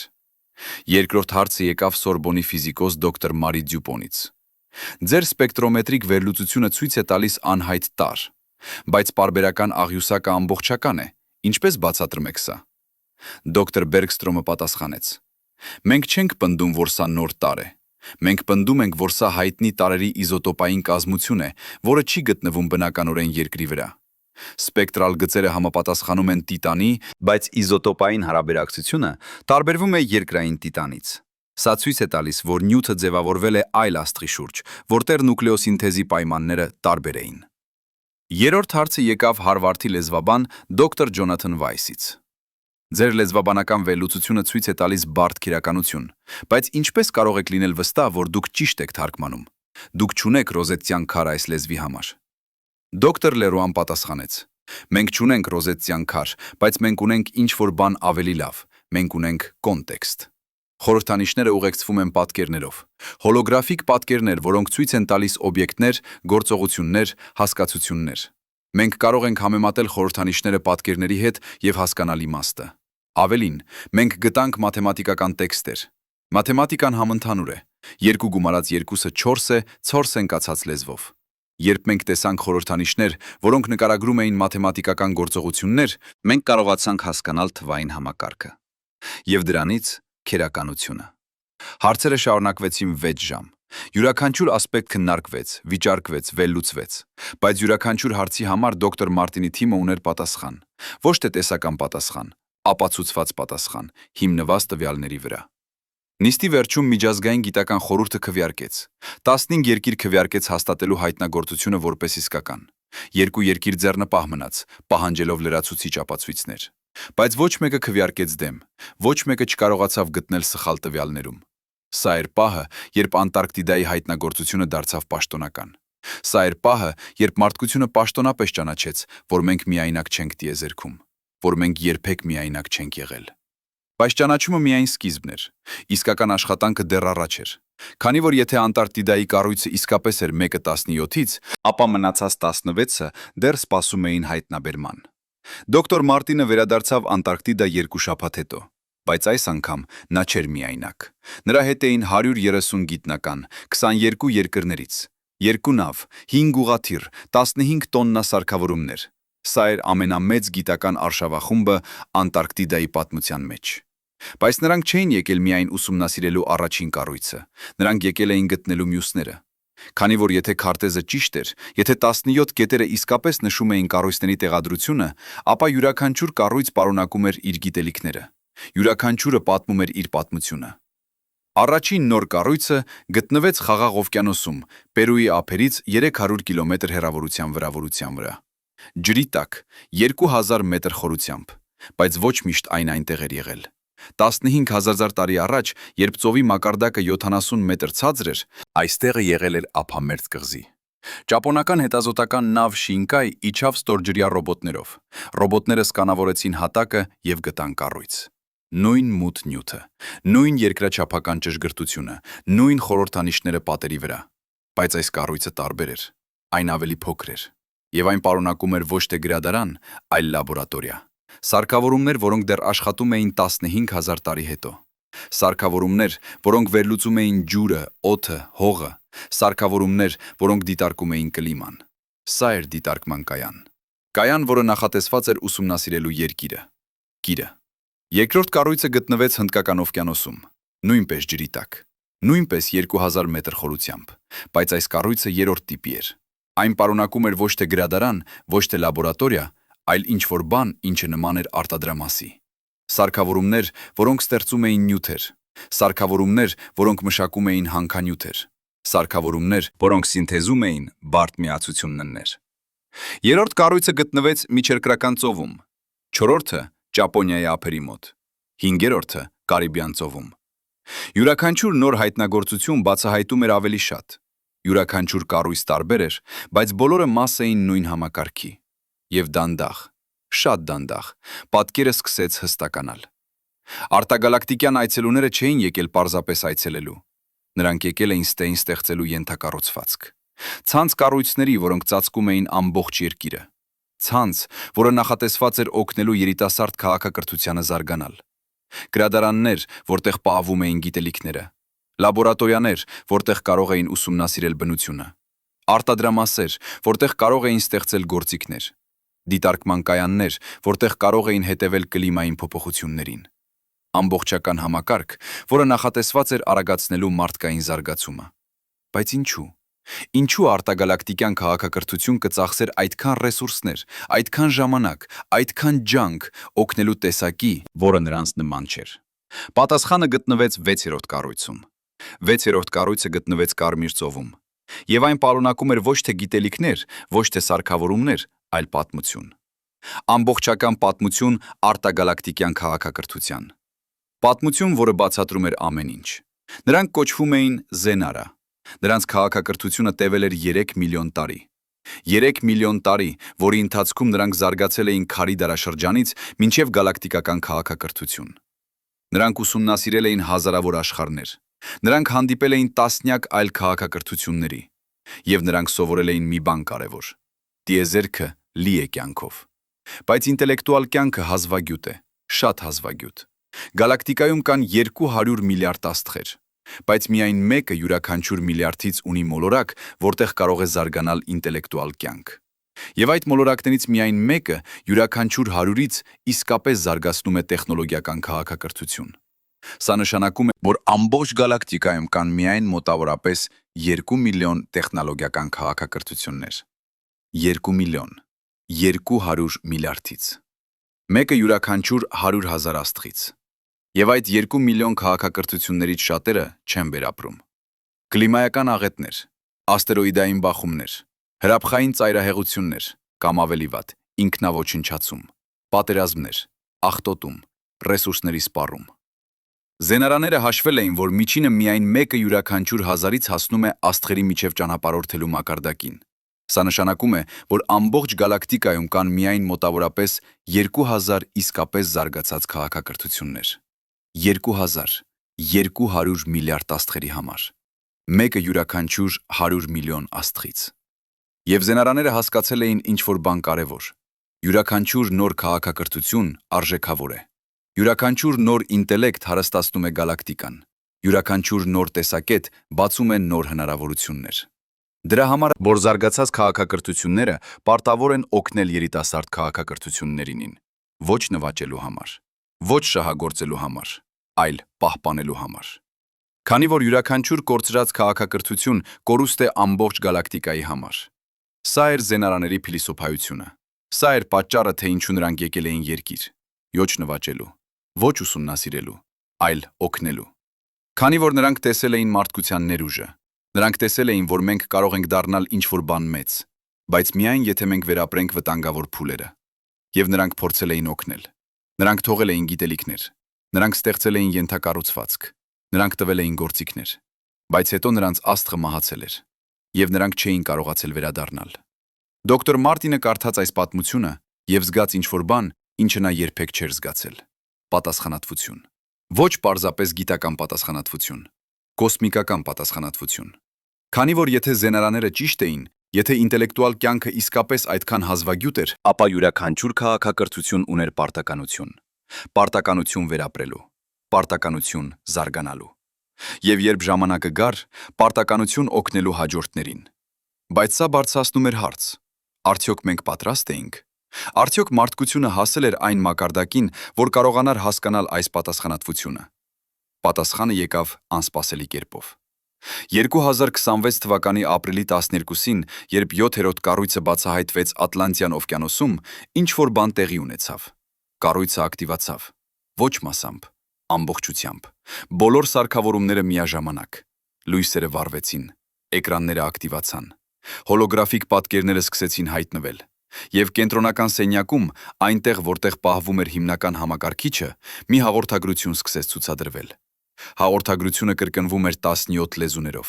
անգլերեն, չինարեն, իսպաներեն, արաբերեն, ռուսերեն, ֆրանսերեն, գերմաներեն, ճապոներեն, պորտուգալերեն, հինդի, բենգալերեն, ուրդու, ինդոնեզերեն, սուահիլի, թուրքերեն, կորեերեն, վիետնամերեն։ 17 ամենատարածված լեզուներ երկրի վրա։ Հաղորդագրությունը ասում էր. եթե դուք կարդում եք սա, դուք հասել եք անհրաժեշտ մակարդակին։ Դուք զարգացրել եք տեխնոլոգիա, որը թույլ է տալիս հայտնաբերել մեր կառույցները։ Դուք զարգացրել եք գիտություն, որը թույլ է տալիս հասկանալ մեր հաղորդագրությունները։ Դուք զարգացրել եք համագործակցություն, որը թույլ է տալիս աշխատել միասին տարբեր ազգերի միջև։ Սա նշանակում է, որ դուք պատրաստ եք։ Մենք, զենարաները, այլևս չկանք։ Մեր քաղաքակրթությունը ոչնչացվեց 3000 տարի առաջ, երբ մեր աստղը դարձավ սուպերնովա։ Բայց մեր գիտելիքները, մեր պատմությունը, մեր ժառանգությունը շարունակվում են ձեր միջոցով։ Այժմ դուք ժառանգներն եք։ Դուք պահապաններ եք այն իմաստության, որը մենք հավաքել ենք 3 միլիոն տարիների ընթացքում։ Եվ դուք ունեք ընտրություն։ Դուք կարող եք օգտագործել այս գիտելիքները ձեր սեփական զարգացման համար։ Դուք կարող եք սովորել մեր տեխնոլոգիաները, մեր գիտությունը, մեր փիլիսոփայությունը։ Դուք կարող եք դառնալ աստղերի միջև ճանապարհորդող քաղաքակրթություն, բայց դուք նաև ունեք պատասխանատվություն։ Քանի որ երբ դուք հասնեք այդ մակարդակին, երբ դուք դառնաք իսկապես գալակտիկական քաղաքակրթություն, դուք կհանդիպեք այլ երիտասարդ քաղաքակրթությունների, եւ դուք պետք է որոշեք, ինչպես վարվել նրանց հետ։ Մենք հույս ունենք, որ դուք կընտրեք նույն ճանապարհը, որը մենք ընտրեցինք։ Ճանապարհը օգնության, ոչ թե նվաճման։ Ճանապարհը համագործակցության, ոչ թե շահագործման։ Ճանապարհը պահպանության, ոչ թե ոչնչացման։ Քանի որ տիեզերքը մեծ է, բայց ինտելեկտը հազվագյուտ։ Եվ յուրաքանչյուր ինտելեկտ արժեքավոր է։ Յուրաքանչյուր քաղաքակրթություն հարստացնում է գալակտիկան։ Յուրաքանչյուր տուր տեսակետ բացում է նոր հնարավորություններ։ Մի կորցրեք այս հնարավորությունը։ Մի կրկնեք մեր սխալները։ Մենք չկարողացանք պաշտպանել մեր աստղը, բայց դուք կարող եք սովորել մեր փորձից։ Դուք կարող եք դառնալ ավելի լավը, քան մենք էինք։ Եվ երբ ժամանակը գա, երբ դուք հանդիպեք հաջորդ երիտասարդ քաղաքակրթությանը, հիշեք մեզ։ Հիշեք, որ մեկ անգամ մեկ այլ քաղաքակրթություն օգնեց ձեզ, եւ անցկացրեք այդ օգնությունը հետագա։ Սա է մեր վերջին խնդրանքը, սա է մեր վերջին հույսը, որ մարդկությունը կդառնա այն, ինչ մենք չկարողացանք լինել, որ դուք կվերապրեք այն, ինչ մենք չկարողացանք վերապրել, եւ որ դուք կշարունակեք այն ավանդույթը, որը մենք սկսեցինք, ավանդույթը պահպանելու կյանքը, ավանդույթը պաշտպանելու ինտելեկտը, ավանդույթը հարստացնելու գալակտիկան։ Բարի գալուստ գալակտիկական համայնք, մարդկություն, մենք հպարտ ենք ձեզանով։ Հաղորդագրությունը ավարտվեց, բայց էկրանները չանջատվեցին։ Փոխարենը սկսվեց նոր ծրագիր, որը պարունակում էր ամբողջ զենարաների գիտելիքները՝ ֆիզիկա, քիմիա, կենսաբանություն, աստղագիտություն, ճարտարագիտություն, բժշկություն, փիլիսոփայություն։ 3 միլիոն տարիների գիտելիքներ, կազմակերպված, կատալոգավորված, պատրաստ օգտագործման համար։ Դոկտոր Մարտինը նայեց էկրանին եւ հասկացավ, որ ամեն ինչ փոխվել էր, ոչ միայն մարդկության համար, այլ ամբողջ գալակտիկայի համար։ Քանի որ հիմա մենք գիտեինք, որ մենք միայնակ չենք։ Մենք գիտեինք, որ կա ավանդույթ, որի մաս ենք, եւ մենք գիտեինք, որ ունենք պատասխանատվություն։ Բայց մենք նաեւ գիտեինք ինչ-որ բան այլ։ Ինչ-որ բան, ինչը զենարաները չէին ասել բարձրաձայն, բայց որը հստակ էր նրանց պատմությունից։ Քաղաքակրթությունները մահանում են, նույնիսկ ամենազարգացածները, նույնիսկ ամենաիմաստունները։ Զենարաները գոյություն ունեցել են 3 միլիոն տարի, բայց նրանք չէին կարողացել վերապրել իրենց աստղի մահը։ Սա նշանակում էր, որ մենք նույնպես մահկանացու էինք, ոչ անհատապես, որպես տեսակ, որպես քաղաքակրթություն։ Մի օր, գուցե միլիոն տարի հետո, գուցե միլիարդ տարի հետո, մարդկությունը նույնպես կավարտվի։ Բայց մինչ այդ մենք ունեինք ժամանակ սովորելու, ժամանակ զարգանալու, ժամանակ ստեղծելու, եւ ամենակարևորը ժամանակ փոխանցելու մեր գիտելիքները հաջորդ սերնդին, փոխանցելու մեր իմաստությունը հաջորդ քաղաքակրթությանը, փոխանցելու այն ավանդույթը, որը զենարաները փոխանցել էին մեզ։ Դոկտոր Յոհանսենը հավաքեց ողջ թիմին Անտարկտիդայի կառույցում։ 130 գիտնական 22 երկրներից կանգնած էին կենտրոնական սենյակում, այնտեղ, որտեղ հոլոգրաֆիկ պատկերները դեռ ցույց էին տալիս զենարաների պատմությունը։ Մենք կանգնած ենք պատմության ամենակարևոր պահին, ասաց նա։ Ոչ մարդկության պատմության, գալակտիկայի պատմության։ Քանի որ այսօր մենք ընդունվեցինք գալակտիկական համայնք, ոչ որպես նվաճողներ, ոչ որպես հյուրեր, այլ որպես ժառանգներ։ Զենարաները մեզ տվեցին նվեր, ամենամեծ նվերը, որը մեկ քաղաքակրթությունը կարող է տալ մեկ այլին, գիտելիքներ։ Բայց նրանք նաև մեզ տվեցին պատասխանատվություն օգտագործելու այդ գիտելիքները իմաստուն կերպով։ Պատասխանատվություն պահպանելու այն, ինչ նրանք ստեղծել են, եւ երբ ժամանակություն պատասխ կգա, պատասխանատվություն փոխանցելու այն հաջորդներին։ Սա չի լինի հեշտ։ Մենք կունենանք վիճաբանություններ, թե ինչպես օգտագործել այս գիտելիքները։ Մենք կունենանք հակասություններ, թե ով պետք է վերահսկի դրանք։ Մենք կունենանք վախեր, թե ինչ կարող է տեղի ունենալ, եթե մենք սխալվենք։ Բայց մենք նաև ունենք ինչ-որ բան, ինչը զենարաները չունեին իրենց վերջին օրերին։ Մենք ունենք հույս։ Հույս, որ մենք կարող ենք սովորել նրանց սխալներից։ Հույս, որ մենք կարող ենք դառնալ ավելի լավը։ Հույս, որ մենք կարող ենք վերապրել այն, ինչ նրանք չկարողացան։ Եվ մենք ունենք միմյանց։ 22 երկիր, որոնք աշխատում են միասին։ 130 գիտնական, որոնք կիսում են նույն նպատակը։ 7 միլիարդ մարդ, որոնք այժմ գիտեն, որ նրանք մաս են ինչ-որ բան ավելի մեծի։ Սա է մեր պահը։ Սա է մեր հնարավորությունը։ Եկեք չկորցնենք այն։ Սենյակում տիրեց լռություն։ Հետո դանդաղ մեկը սկսեց ծափահարել։ Հետո մեկ այլը։ Հետո բոլորը։ Ոչ թե բարձրաձայն ծափահարություն, ոչ թե տոնական ծափահարություն, այլ հարգալից ծափահարություն։ Ծափահարություն, որը ճանաչում էր պահի լրջությունը։ Ծափահարություն, որը ընդունում էր պատասխանատվությունը։ Եվ այդ պահին, այնտեղ, Անտարկտիդայի սառույցների տակ, մարդկությունը կատարեց իր առաջին քայլը դեպի աստղերը։ Ոչ ֆիզիկապես, դեռ ոչ, բայց փիլիսոփայապես, մտավորապես, հոգևորապես։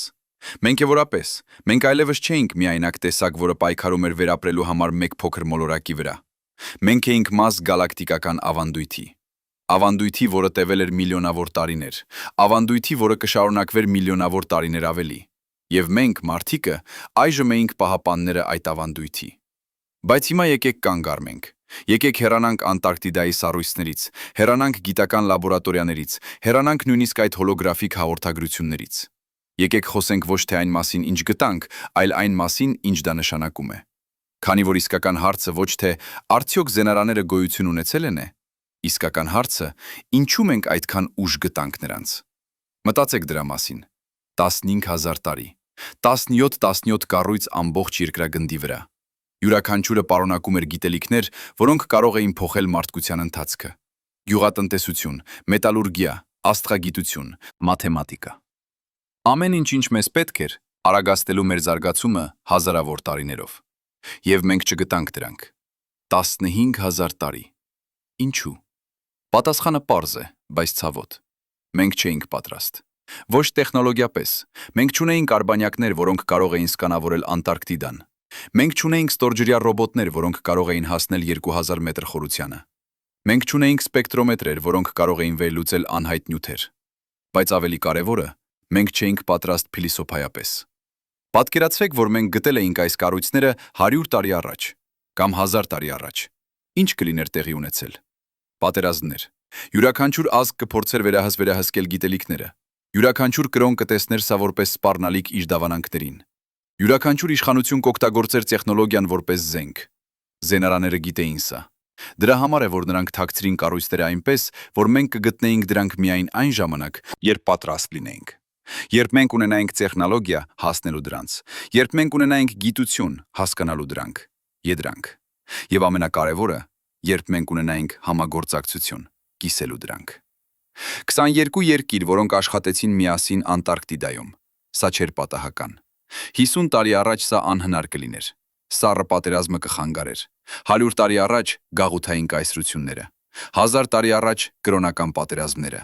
Բայց հիմա 2026 թվականին առաջին անգամ մարդկության պատմության մեջ մենք կարողացանք աշխատել միասին։ Ոչ կատարյալ, ոչ առանց հակասությունների, բայց բավական։ Բավական, որ զենարաների համակարգը ճանաչեր մեզ որպես պատրաստ։ Սա է ամենախորը դասը, որը զենարաները մեզ տվեցին։ Ոչ ֆիզիկան, ոչ քիմիան, ոչ ճարտարագիտությունը, այլ փիլիսոփայությունը։ Գաղափարը, որ ինտելեկտուալ կյանքը արժեքավոր է, որ յուրաքանչյուր քաղաքակրթություն հարստացնում է տիեզերքը, որ մենք ունենք պատասխանատվություն ոչ միայն մեր սեփական տեսակի նկատմամբ, այլ նաև կյանքի նկատմամբ ընդհանրապես։ Բայց սա բարձրացնում է հարցեր, որոնց պատասխանները մենք դեռ չունենք։ Առաջին հարցը. զենարաները միակներ էին։ Նրանք ասացին, որ գալակտիկայում կան մոտավորապես 2000 զարգացած քաղաքակրթություններ։ Բայց որտեղ են նրանք։ Ինչու մենք չենք ստանում ազդանշաններ։ Ինչու երկինքը լուռ է։ Կա տեսություն, որը կոչվում է Ֆերմիի պարադոքս։ Եթե տիեզերքը լի է կյանքով, ինչու մենք չենք տեսնում ապացույցներ։ Զենարաների հայտնագործությունը պատասխանեց այս հարցի մի մասին։ Մենք չէինք տեսնում ապացույցներ, քանի որ մենք չէինք նայում ճիշտ տեղերում։ Մենք փնտրում էինք ռադիոազդանշաններ տիեզերքից։ Բայց զենարաները թողել էին իրենց հաղորդագրությունը այստեղ, երկրի վրա, սպասելով մինչև մենք պատրաստ լինեինք։ Բայց սա նշանակում է, որ կարող են լինել այլ հաղորդագրություններ, այլ քաղաքակրթություններ, որոնք թողել են իրենց հետքերը տարբեր աշխարհներում։ Մարսում, Եվրոպայում, Չուպիտերի լուսնում, Էնցելադում, Սատուրնի լուսնում, Տիտանում, ցանկացած տեղ, որտեղ կարող է զարգանալ կյանք։ Եվ եթե մենք գտնենք դրանք, եթե մենք հայտնաբերենք, որ գալակտիկան իսկապես լի է այս թաքնված հաղորդագրություններով, ապա մենք կհասկանանք ինչ-որ բան խորը,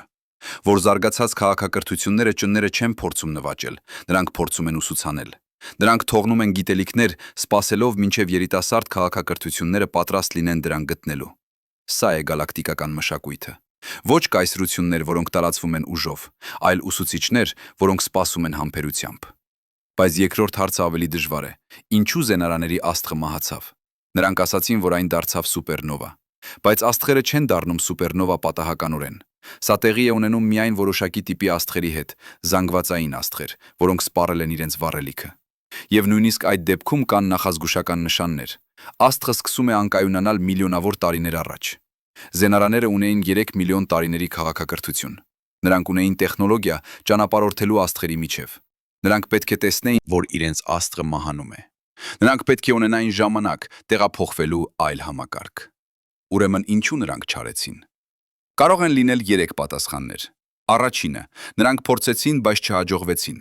Գուցե տեղափոխել ամբողջ քաղաքակրթությունը շատ դժվար էր։ Գուցե նրանք չունեին բավական ռեսուրսներ, գուցե նրանք չունեին բավական ժամանակ։ Երկրորդը, նրանք ընտրեցին չտեղափոխվել։ Գուցե նրանք այնքան կապված էին իրենց տան աշխարհի հետ, որ չէին կարող թողնել այն։ Գուցե նրանց մշակույթը, նրանց ինքնությունը, նրանց ողջ գոյությունը կապված էր այդ մեկ մոլորակի հետ։ Եվ երբ մոլորակը մահացավ, նրանք ընտրեցին մահանալ նրա հետ։ Երրորդը, ամենավախեցնողը։ Գուցե նրանք չունեին ընտրություն։ Գուցե ինչ-որ բան տեղի ունեցավ, ինչը նրանք չէին կարող կանխատեսել։ Ինչ-որ բան, ինչը ոչնչացրեց նրանց այնքան արագ, որ նրանք չկարողացին փախչել։ Եվ եթե դա ճիշտ է, եթե նույնիսկ 3 միլիոն տարիների քաղաքակրթությունը կարող է ոչնչանալ անսպասելիորեն, ապա ինչ հույս ունենք մենք։ Սա է զենարաների ամենակարևոր նախազգուշացումը։ Մի կրկնեք մեր սխալները, բայց նրանք չասացին, թե ինչ էին այդ սխալները։ Գուցե որովհետև նրանք ինքնին չգիտեին, գուցե որովհետև սխալները տարբեր են յուրաքանչյուր քաղաքակրթության համար, բայց մենք կարող ենք կռահել։ Մենք կարող ենք նայել մեր սեփական պատմությանը եւ տեսնել վտանգները։ Կլիմայական փոփոխություն։ Մենք արդեն տեսնում ենք դրա ազդեցությունը։ Ջերմաստիճանը բարձրանում է, սառույցները հալվում են, ծովի մակարդակը բարձրանում է։ Եղանակային ծայրահեղությունները ավելի հաճախ են դառնում։ Եթե մենք չկանգնեցնենք սա, եթե մենք չփոխենք մեր վարքագիծը, մեր մոլորակը կարող է դառնալ անբնակելի։ Ոչ անմիջապես, բայց դանդաղ, անխուսափելիորեն։ Միջուկային զենքեր։ Մենք ստեղծել ենք զենքեր, որոնք կարող են ոչնչացնել մեր քաղաքակրթությունը ժամերի ընթացքում, եւ այդ զենքերը դեռ գոյություն ունեն։ Հազարավոր ռումբեր, պատրաստ օգտագործման։ Մենք ասում ենք, որ երբեք չենք օգտագործի դրանք, բայց պատմությունը ցույց է տալիս, որ յուրաքանչյուր զենք, որը երբևէ ստեղծվել է, վերջապես օգտագործվել է։ Արհեստական ինտելեկտ։ Մենք զարգացնում ենք համակարգեր, որոնք կարող են մտածել ավելի արագ, քան մենք։ Համակարգեր, որոնք կարող են սովորել ավելի արագ, քան մենք։ Համակարգեր, որոնք մի օր կարող են դառնալ ավելի խելացի, քան մենք։ Եվ մենք չգիտենք, թե ինչ կլինի, երբ դա տեղի ունենա։ Արդյոք նրանք կօգնեն մեզ, թե կփոխարինեն մեզ։ Կենսաբանական զենքեր, պանդեմիաներ, ռեսուրսների սպառում, սոցիալական անհավասարություն, տեղեկատվական պատերազմներ։ Ցանկը երկար է։ Յուրաքանչյուր վտանգ առանձին կարող է չլինի էգզիստենցիալ, բայց միասին նրանք ստեղծում են համակարգ, որը խոցելի է կատաստրոֆիկ փլուզման նկատմամբ։ Զենարաները գոյություն ունեցել են 3 միլիոն տարի։ Նրանք վերապրել են բոլոր այս վտանգները, բայց վերջում նրանք չկարողացան վերապրել իրենց աստղի մահը։ Սա ասում է մեզ ինչ-որ բան կարևոր, որ անկախ նրանից, թե որքան զարգացած ես, անկախ նրանից, թե որքան խելացի ես, դու չես կարող վերահսկել ամեն ինչ։ Տիեզերքը ավելի մեծ է, քան դու, եւ երբեմն տիեզերքը հաղթում է։ Բայց սա չի նշանակում, որ մենք պետք է հրաժարվենք։ Հակառակը։ Սա նշանակում է, որ մենք պետք է փորձենք ավելի ուժեղ։ Քանի որ եթե նույնիսկ 3 միլիոն տարիների քաղաքակրթությունը կարող է ոչնչանալ, ապա յուրաքանչյուր տարի, որ մենք ձվերապրում ենք, արժեքավոր է։ Յուրաքանչյուր սերունդ, որ մենք փոխանցում ենք մեր գիտելիքները, հաջողություն է։ Յուրաքանչյուր քաղաքակրթություն, որին մենք օգնում ենք, հավերժություն է։ Սա է զենարաների իսկական ժառանգությունը։ Ոչ նրանց տեխնոլոգիան, ոչ նրանց գիտությունը, այլ նրանց փիլիսոփայությունը։ Գաղափարը, որ կյանքը արժեքավոր է, որ ինտելեկտը հազվագյուտ է, որ մենք ունենք պարտականություն պահպանելու այն, որտեղ էլ որ գտնենք։ Բայց երրորդ հարցը ամենախորն է. ինչ է իրականությունը։ Զենարաները թողեցին մեզ գիտելիքներ ֆիզիկայի, քիմիայի, կենսաբանության մասին, բայց նրանք նաև թողեցին ինչ-որ բան ավելի խորը՝ տեքստեր իրականության բնույթի մասին։ Տեքստեր, որոնք նկարագրում են տիեզերքը ոչ որպես նյութ եւ էներգիա, այլ որպես տեղեկատվություն։ Ըստ զենարաների, ամեն ինչ, ինչ գոյություն ունի, հիմնականում տեղեկատվություն է։ Մասնիկները, դաշտերը, ուժերը, ամեն ինչ կարող է նկարագրվել որպես տեղեկատվության մշակում։ Տիեզերքը հսկայական համակարգիչ է, որը հաշվարկում է իր սեփական վիճակը յուրաքանչյուր պահի։ Սա նման է ժամանակակից քվանտային տեղեկատվության տեսությանը, բայց զենարաները գնացել են ավելի հեռու։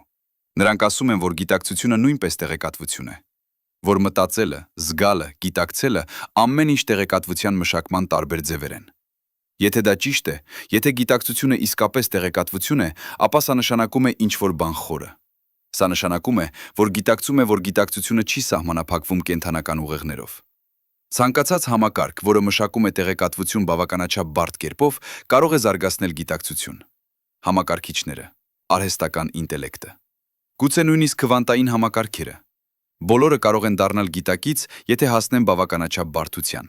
Բայց ավելի խորը, եթե գիտակցությունը տեղեկատվություն է, ապա այն կարող է փոխանցվել, կարող է պատճենվել, կարող է պահպանվել։ Սա նշանակում է, որ մահը կարող է չլինել վերջը։ Սա նշանակում է, որ գիտակցությունը կարող է շարունակվել նոր ձևերով։ Արդյոք զենարաները արեցին սա։ Արդյոք նրանք փոխանցեցին իրենց գիտակցությունները համակարգիչներ նախքան իրենց աստղի մահը։ Արդյոք նրանք դեռ գոյություն ունեն ինչ-որտեղ, ինչ-որ ձևով, սպասելով, մինչև ինչ-որ մեկը գտնի նրանց։ Մենք չգիտենք։ Զենարաների հաղորդագրությունները չեն խոսում դրա մասին, բայց նրանց տեխնոլոգիան ցույց է տալիս, որ դա հնարավոր է։ Նրանց համակարգիչները դեռ աշխատում են 15000 տարի հետո։ Նրանց հոլոգրաֆիկ պատկերները դեռ ցույց են տալիս նրանց պատմությունը։ Եթե նրանք կարող էին ստեղծել համակարգեր, որոնք տևում են այդքան երկար, գուցե նրանք կարող էին ստեղծել համակարգեր, որոնք պահպանում են գիտակցությունը։ Եվ եթե դա ճիշտ է, եթե գիտակցությունը իսկապես կարող է պահպանվել, ապա մահը ավելի քիչ վախեցնող է դառնում։ Ոչ անհատական մահը, այդ դեռ ցավոտ է, բայց քաղաքակրթության մահը, տեսակի մահը։ Եթե մենք կարող ենք պահպանել մեր գիտելիքները, մեր մշակույթը, մեր գիտակցությունը, ապա մենք կարող ենք շարունակվել նույնիսկ մեր ֆիզիկական ձևի վերջից հետո։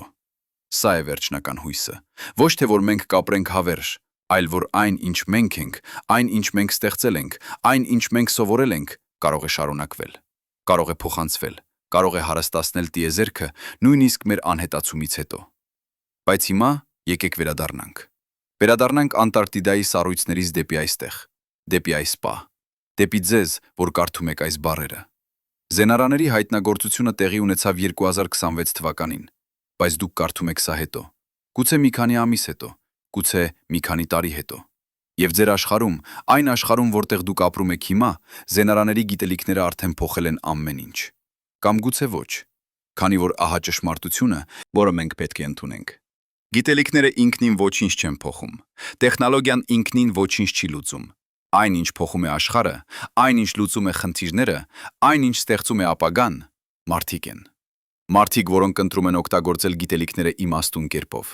Մարդիկ, որոնք ընտրում են համագործակցել։ Մարդիկ, որոնք ընտրում են կառուցել, ոչ թե ոչնչացնել։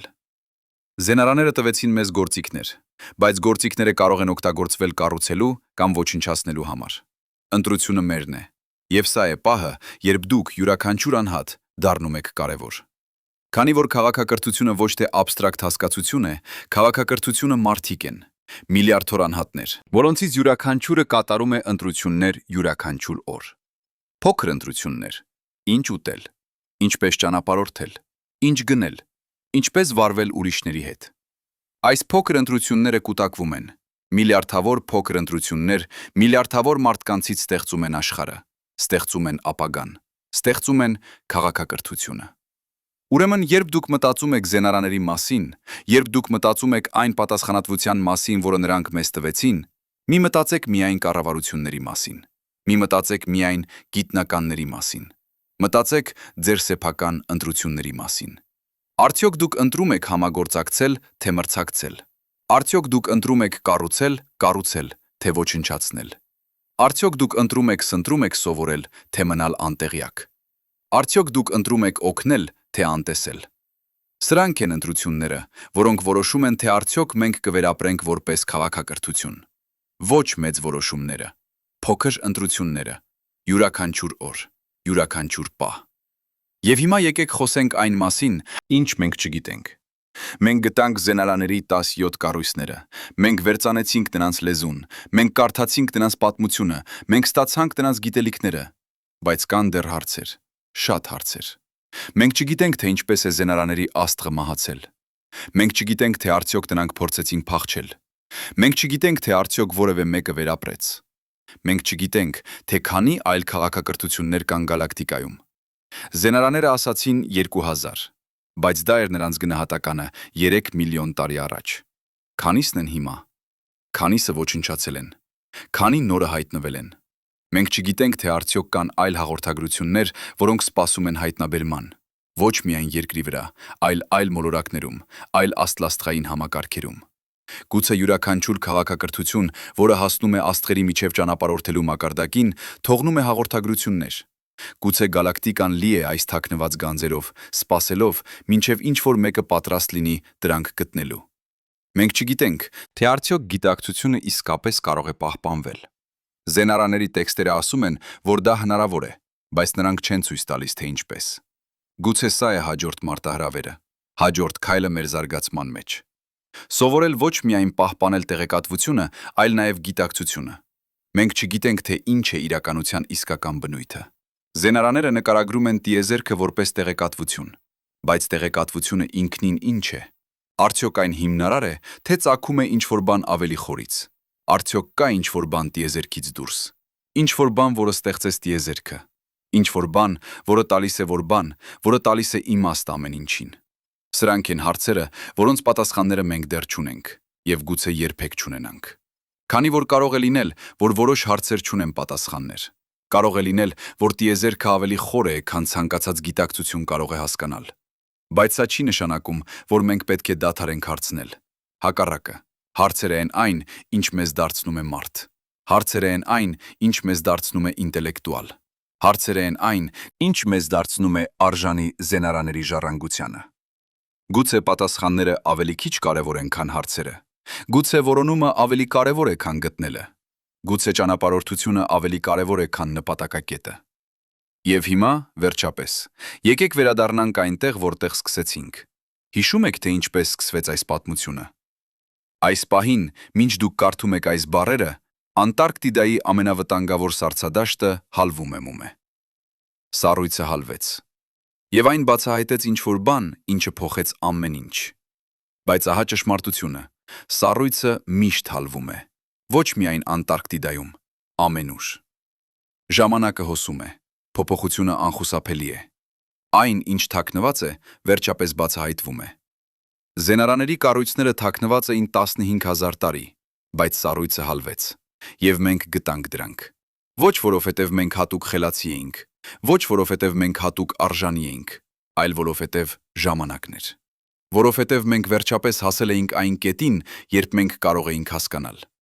Եվ հիմա, երբ մենք գտել ենք դրանք, երբ մենք կարդացել ենք հաղորդագրությունները, երբ մենք ստացել ենք գիտելիքները, մենք կանգնած ենք նոր սկզբի առաջ, ոչ վերջի, սկզբի։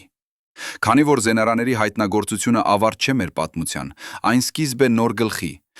որտեղ մարդկությունը այլևս միայնակ չէ, գլխի, որտեղ մենք գիտենք, որ մենք մաս ենք ինչ-որ բան ավելի մեծի, գլխի, որտեղ մենք ունենք պատասխանատվություն ոչ միայն մեր սեփական ապագայի, այլ նաև կյանքի ապագայի տիեզերքում։ Սա վախեցնող է, սա ճնշող է, բայց սա նաև ոգեշնչող է։ Քանի որ մտածեք դրա մասին, դուք, անհատ մարդ, որ կարդում եք այս բառերը այս պահին, դուք մաս եք քաղաքակրթության, որը ընտրվել է։ Ընտրվել է 3 միլիոն տարիների քաղաքակրթության կողմից, որպես արժանի նրանց ժառանգությանը։ Ընտրվել է որպես պահապան գիտելիքների, որոնք կարող են փոխել գալակտիկան։ Դուք ապրում եք ամենակարևոր պահին մարդկության պատմության մեջ։ Պահին, երբ մենք անցնում ենք մեկ մոլորակի քաղաքակրթությունից դեպի գալակտիկական քաղաքակրթություն։ Պահին, երբ մենք սովորում ենք, որ մենք միայնակ չենք։ Պահին, երբ մենք ստանձնում ենք պատասխանատվություն ոչ միայն մեր սեփական ապագայի, այլ նաև կյանքի ապագայի տիեզերքում։ Սա ձեր պահն է։ Սա ձեր սերնդի պահն է։ Սա պահն է, երբ ամեն ինչ փոխվում է։ Եվ հարցը, որը դուք պետք է տաք ինքներդ ձեզ, ոչ թե ինչ է սա նշանակում մարդկության համար։ Հարցը, ինչ է սա նշանակում իմը համար։ Ինչպես եմ ես, անհատ մարդ, պատասխանելու այս պատասխանատվությանը։ Ինչպես եմ ես օգտագործելու այս գիտելիքները։ Ինչպես եմ ես ապրելու իմ կյանքը այնպես, որ արժանի լինեմ զենարաների ժառանգությանը։ Սրանք են հարցերը, որոնց պատասխանները միայն դուք կարող եք տալ։ Ոչ ես, ոչ գիտնականները, ոչ կառավարությունները,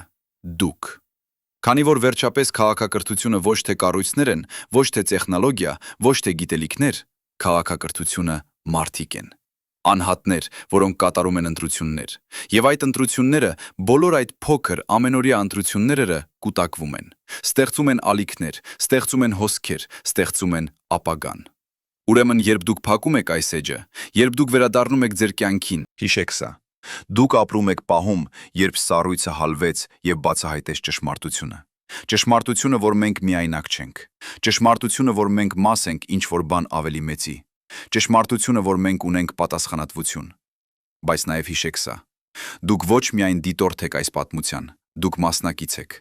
Ձեր ընտրությունները կորոշեն, թե ինչ կլինի հետո։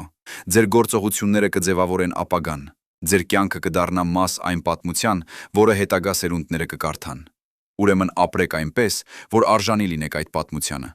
Ապրեք այնպես, որ զենարաները, եթե նրանք կարողանային տեսնել, հպարտ լինեին ձեզանով։ Ապրեք այնպես, որ երբ ժամանակը գա, երբ մենք հանդիպենք հաջորդ երիտասարդ քաղաքակրթությանը, մենք կարողանանք ասել. մենք ստացանք նվեր, եւ մենք օգտագործեցինք այն իմաստուն կերպով։ Հիմա մենք փոխանցում ենք այն ձեզ։ Սա է զենարաների վերջին դասը։ Ոչ թե ինչպես ապրել հավերժ, այլ ինչպես ապրել այնպես, որ ձեր կյանքը նշանակություն ունենա։ Ինչպես ապրել այնպես, որ ձեր գոյությունը հարստացնի տիեզերքը։ Ինչպես ապրել այնպես, որ երբ դուք անհետանաք, ինչ-որ բան ձեզնից շարունակվի։ Եվ գուցե, միայն գուցե, սա է իրականության իսկական բնույթը։ Ոչ թե մասնիկներ եւ դաշտեր, ոչ թե էներգիա եւ տեղեկատվություն, այլ կապ։ Կապ անցյալի, ներկայի եւ ապագայի միջև։ Կապ մեր եւ զենարաների միջև։ Կապ մեր եւ այն քաղաքակրթությունների միջև, որոնք դեռ չեն ծնվել։ Մենք բոլորս մաս ենք մեկ շղթայի։ Շղթայի, որը տարածվում է ժամանակի եւ տարածության միջով։ Շղթայի, որը կապում է բոլոր գիտակից էակներին տիեզերքում։ Շղթայի, որը գուցե երբեք չի կտրվի, քանի դեռ կա մեկը, ով հիշում է։ Ուրեմն հիշեք զենարաներին։ Հիշեք նրանց պատմությունը, հիշեք նրանց դասերը։ Եվ երբ ժամանակը գա, փոխանցեք այդ հիշողությունը հաջորդներին, քանի որ վերջապես սա է միակ անմահությունը, որը մենք կարող ենք հույս ունենալ։ Ոչ թե մեր մարմինների անմահությունը, այլ մեր գաղափարների անմահությունը, մեր պատմությունների անմահությունը, մեր ազդեցության անմահությունը այն մարդկանց վրա, ովքեր գալիս են մեր հետևից։ Եվ եթե մենք կարողանանք անել սա, եթե մենք կարողանանք ապրել այնպես, որ մեր կյանքը նշանակություն ունենա, ապա գուցե, միայն գուցե, մենք կդառնանք այն, ինչ զենարաները հույս ունեին, որ մենք կդառնանք։ Ոչ կատարյալ, ոչ անմահ, բայց արժանի։ Արժանի այն նվերին, որը նրանք մեզ տվեցին։ Արժանի այն պատասխանատվությանը, որը նրանք մեզ վստահեցին։ Արժանի այն հիայն հույսին, որը նրանք մեր մեջ դրեցին։ Եվ գուցե դա բավական է։